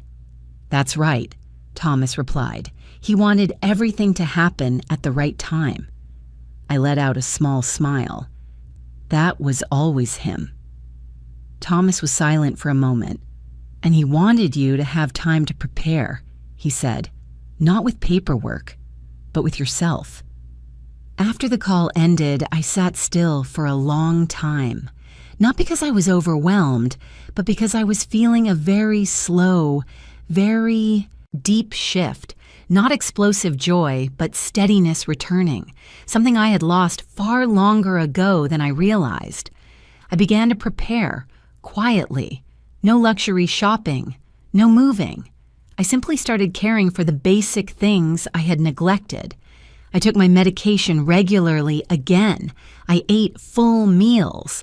I walked every morning around the neighborhood, letting the early sunlight touch my skin. I bought a few new outfits, not expensive, but well-fitting, neat. I looked at myself in the mirror a little longer, not to find flaws, but to become reacquainted with myself. With each passing day, I felt my back straighten, my steps grow steadier, my eyes no longer avoided other people's gazes. I still lived in that apartment. I still walked through the narrow hallway, still greeted the elderly neighbor next door. No one knew what had changed, and I liked it that way. The secret was no longer a burden. It became a support. And for the first time in many years, I was no longer waiting for anyone to define my worth. I was preparing, not for revenge, not for display, but to step into the next part of my life as myself, Audrey White, the keeper of the secret. Big changes sometimes don't arrive with explosions, but with quiet tremors spreading beneath surfaces that seem solid. I realized that one ordinary morning while making coffee in the small kitchen, the phone vibrated on the table. Not a message from Thomas, not a bank notification, but an incoming call from Evan's number. I stared at the screen for a long time. When was the last time Evan had called me? I searched my memory and realized I could no longer remember clearly. During the months I struggled, the calls had always been from me and rarely answered. And now, my eldest son's name appeared, like a wrong note in a familiar melody. I didn't answer right away. I let the phone ring for a few more beats, not out of spite, but to listen to myself. I wanted to know what I was feeling, not anger, not anticipation, just clarity. When I finally picked up, Evan's voice came through almost immediately, fast and urgent. "Mom, are you okay?" A very simple question, but the way he asked it wasn't simple at all. His voice no longer carried its usual sharpness, no longer rushed toward an ending. There was a clear tension in it, as if he were trying to stay calm while something inside him was already cracking. "I'm fine," I said briefly. There was a pause. Evan cleared his throat. "Mom, where are you right now?" "At home," I said. I didn't say apartment. I didn't say rental. I just said home. And I knew Evan would interpret that however he wanted. "Oh, that's good," Evan said quickly. I wanted to check on you." I didn't reply. I let the silence do its work. I had learned that sometimes silence makes people reveal more than any question ever could. "Mom," Evan continued, lowering his voice, "the company has been having some trouble lately." I watched, the steam rise from my coffee cup and dissolve into the air. "Is that so?" I asked evenly. "Yeah," Evan exhaled. "Some older projects. Ran into issues. A few loans came due that we didn't expect." I didn't sound surprised. Not because I already knew, though I did, but because I understood this wasn't the moment to react. "Lauren's been really stressed too," Evan added, as if layering weight onto the story. "She hasn't slept much these past few nights." "Is that right?" I said. Evan went quiet again. I imagined him standing in Richard's old, spacious office, phone in hand, staring at some blank patch of wall where awards and framed photos used to hang with pride. "Mom," Evan said, slower this time, "we thought maybe you should know what's going on." I smiled very slightly. "No." A word that sounded considerate, but beneath it lay a very familiar probing. "What do you think I could help with?" I asked. Evan hesitated. Just a brief moment, but enough for me to hear the panic slipping through the cracks of his carefully controlled voice. "I mean, you were Dad's wife," Evan said. "Maybe there are things Dad left behind that we don't fully understand." I set my coffee down. "The will was read," I said. "You remember that, don't you?" "I do," Evan replied quickly. "But the lawyer said there are still some complex clauses, financial structures. Dad was always very discreet." I didn't answer right away. In my mind, Richard's voice echoed from the recording. I needed you to see them with nothing left to hide, and here it was. Did you call to check on me? I asked calmly, or to ask about money? Evan inhaled sharply. Mom, it's okay, I interrupted, still composed. I just want to know what we're talking about. On the other end of the line, Evan said nothing for a few seconds. Then his voice changed completely. No more circling. The company is in danger, Evan said. The debt is bigger than we thought. If we don't fix this in time, we could lose everything. I closed my eyes briefly, not out of heartbreak, but because I could now see with absolute clarity the picture Richard had drawn long before. And you think I have the answers, I said. I think you might have information, Evan replied. Dad trusted you. A very good line, and a very late one. The call ended shortly after. Evan didn't ask outright. He kept a polite distance, as if he didn't dare cross the final line yet. But I knew. The door had opened. No one had pushed it fully, but it was no longer closed. That afternoon, Lauren called. Unlike Evan, her voice was softer, almost pleading. Mom, she said, stretching the word the way she used to. How have you been? Are you eating properly? I leaned back in my chair. Pretended concern. Richard had been right. When money becomes a problem, concern returns very quickly. I'm fine, I said. Thank you. I know. We haven't been around much, Lauren said, her voice trembling slightly. But everything happened so fast. We were under a lot of pressure, too. Pressure because of money, I said, not as an accusation, but as a statement. Lauren fell silent. Then she sighed. Mom, the company is in really bad shape. I didn't respond.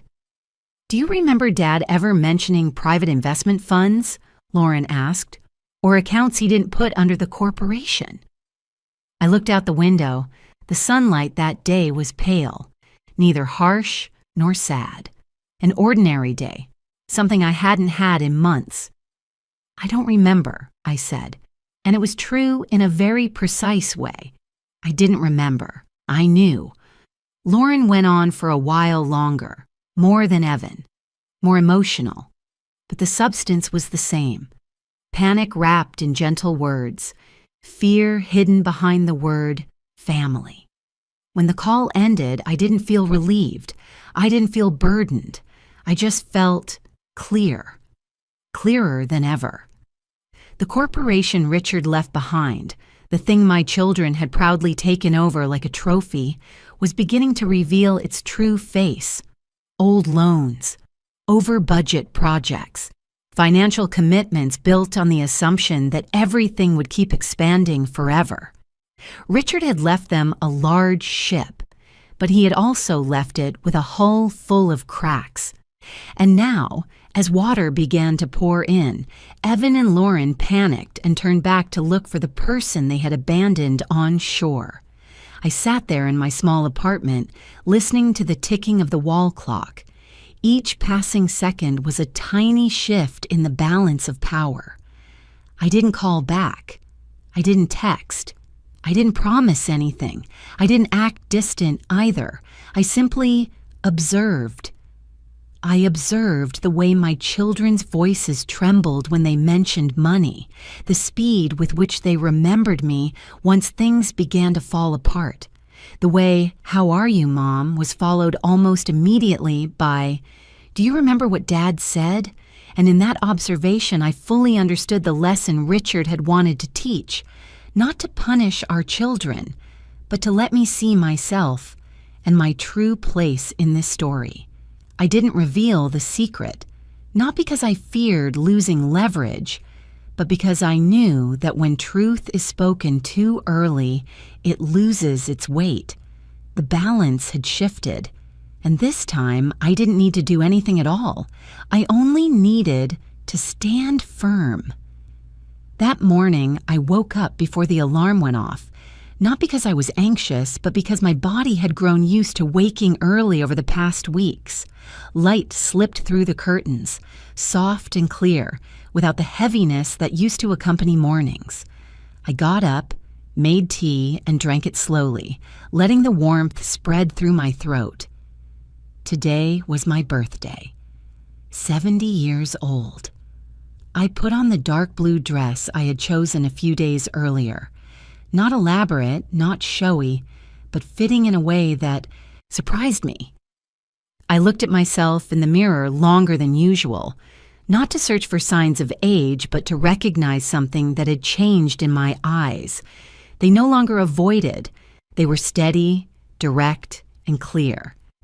Thomas Reed's office was in an old building downtown, not flashy like the glass towers where Richard used to work, but solid and quiet. When I stepped inside, the scent of old wood and paper reminded me of libraries from long ago, places people went to find truth, not to display power. Thomas stood when I entered. He smiled, subtle and restrained. "Happy birthday, Audrey," he said. "Thank you," I replied. My voice sounded calm, as if today were just another ordinary day. But I knew beneath that calm, something was surging. Evan and Lauren were already there. Both sat on the opposite side of the long table next to the family lawyer. Evan looked more worn than the last time I'd seen him. Tie loosened, dark circles under his eyes. Lauren maintained her usual polished appearance, but her hands on the table kept tightening and releasing, an uncontrollable habit. When I sat down, no one spoke. I noticed my children's gazes had changed. The quiet contempt was gone, but it wasn't respect yet either. It was caution, the kind that appears when people are no longer sure they hold the advantage. Thomas opened his briefcase. "Let's begin," he said evenly. "Today, according to Richard White's instructions, the remaining asset structure will be fully disclosed." Evan leaned forward. Lauren held her breath. "For many years," Thomas continued, "Richard White built two parallel systems of assets, one public, the corporation you are currently managing, and one independent, privately managed." He slid the first folder toward me. "All properties listed here, commercial buildings, rental apartment complexes, industrial warehouses, are owned by Audrey White." Lauren let out a very small sound. Evan froze, his eyes locked on the pages. Thomas went on. "The current estimated value of this real estate portfolio is over $40 million. The air in the room thickened. I didn't look at my children. I looked at the edge of the table where light reflected in a thin, straight line. I focused on my breathing, steady, unhurried. Thomas placed a second folder down. In addition, linked accounts, including accumulated cash from rental income and conservative investments, currently total over $6 million. Evan swallowed hard. Lauren raised a hand to cover her mouth, then lowered it, as if afraid of appearing weak. "And this," Thomas said calmly, "is the final part." He opened the thickest folder. "An independent investment structure established many years ago. Current estimated value, approximately $68 million. Sole owner, Audrey White." There was no sigh, no protest, only a heavy silence dropping straight onto the table. "Altogether," Thomas concluded, "the total value of the assets under Audrey White's name exceeds $110 million, with no associated debt." Lauren shook her head slowly. "No, that can't be," she said, her voice breaking. Dad never told us anything." Thomas looked straight ahead. "He told me." Evan turned toward me. For the first time, I saw not just fear in my son's eyes, but a very naked question. "Mom," Evan said, "how long have you known about this?" "Since I needed to know," I replied. "Then you'll help us, right?" Evan said quickly, as if afraid I might have time to think. "The company is on the edge, just a small part." I raised my hand, not high, not forcefully. Evan stopped. "Before we talk about money," I said, my voice sounding clearer than I expected, "I want to talk about something else." I looked at each of my children in turn. "Over the past months when I had nothing in my hands, how did you treat me?" Lauren lowered her head. Evan stayed silent. "I'm not saying this to accuse," I continued. "I'm saying it so we can look at it honestly. I was forced out of my home. My allowance was cut. My calls went unanswered. And today, when you call me family, what is it for?" "Because you're our mother," Lauren said, her voice trembling. "No," I said softly, "because you're afraid." The words weren't sharp, but they were deep enough to cut. Evan stood up abruptly. "Mom, Dad didn't want things to turn out this way." "Your father did want this," I interrupted, my tone still calm, "and now it's my turn to want something." I stood up, not to leave, but to finish speaking. "I spent my whole life believing that sacrifice was love, that silence was connection. Today, I end that illusion." Lauren broke down, crying. Evan gripped the edge of the table. "I will not save the corporation," I said, "not out of revenge, but because if I do, this lesson will lose its meaning." "Then, what do you want us to do?" Evan asked hoarsely. "Stand up," I replied, "on your own 2 feet." I looked at Thomas, then at the family lawyer. "All necessary procedures have already been prepared," I said. "From here on, my assets will be managed the way I choose." I turned back to my children. "If one day you come to me not for money, but for respect, we can talk. But today, this conversation ends here." No one stopped me as I walked out. No one called after me. The hallway was long, light slanting in through tall windows. I walked slowly but steadily. Outside, the city was as noisy as ever. I took a deep breath, feeling the cool air fill my lungs. There were no fireworks, no applause. But inside me, there was a calm I had never known before. 70 years old, I walked out not as someone who had been forgiven, but as someone who had chosen her own path. And this time, I did not look back. I didn't return to that small apartment for long. Not because I was ashamed of the months I had lived there, but because I understood this. Some places exist only to teach us a lesson, then quietly close when their purpose is fulfilled. I left on a pale, sunny morning, carrying very little with me. No large suitcase, no sense of escape, just a natural transition, like leaving a room you've stayed in too long to open a door into a different space. The first thing I did wasn't to buy a new house or travel, as many people might imagine. I reopened my architecture studio. The office was on the second floor of an old building, near a small park where older people often sat reading newspapers at noon. The sign was simple, just my name. No slogan, no advertisement.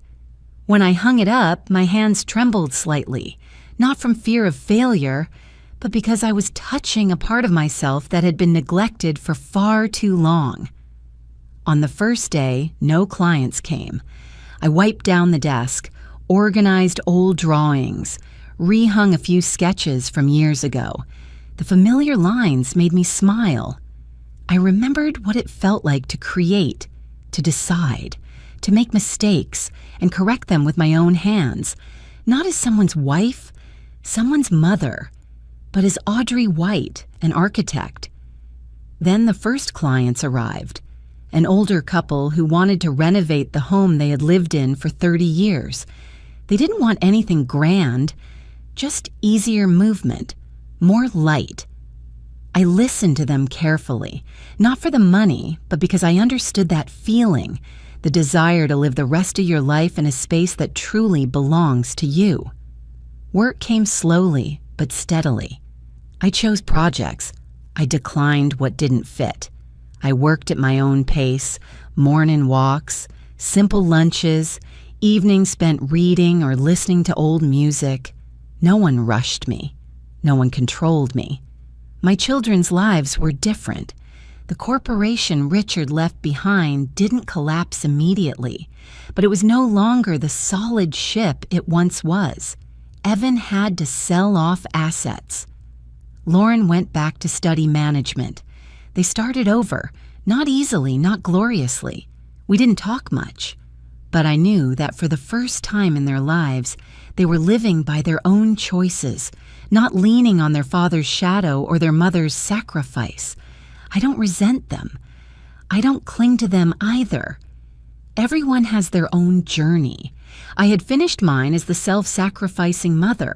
I wasn't going back to that role, not because I didn't love my children, but because I had learned that love does not mean losing yourself. The old phone now sits on my desk. I no longer use it, but I don't put it away. It has become a symbol, not of money, but of awakening. Every time I see it, I remember the woman who once sat in a cramped apartment, frightened, abandoned, yet still standing. And I am grateful to that woman, 70 years old. I don't call it starting over. I call it returning. Returning to myself, to my ability to choose, to a freedom that came late but fully. I live more slowly now, but more deeply. Fewer people, but more honestly. No roles, no obligations to prove anything to anyone. If you are listening to this story and feel something stir inside you, I want to say this. It is never too late to ask the questions, who am I and who am I living for? If you'd like, tell me where you're listening from. Leave a comment. No need to be long, just honest. If this story brought you comfort, please like, subscribe, and stay with me for the stories ahead. Thank you for listening, for walking with me, and for giving me the chance to tell the journey of finding my way back to myself.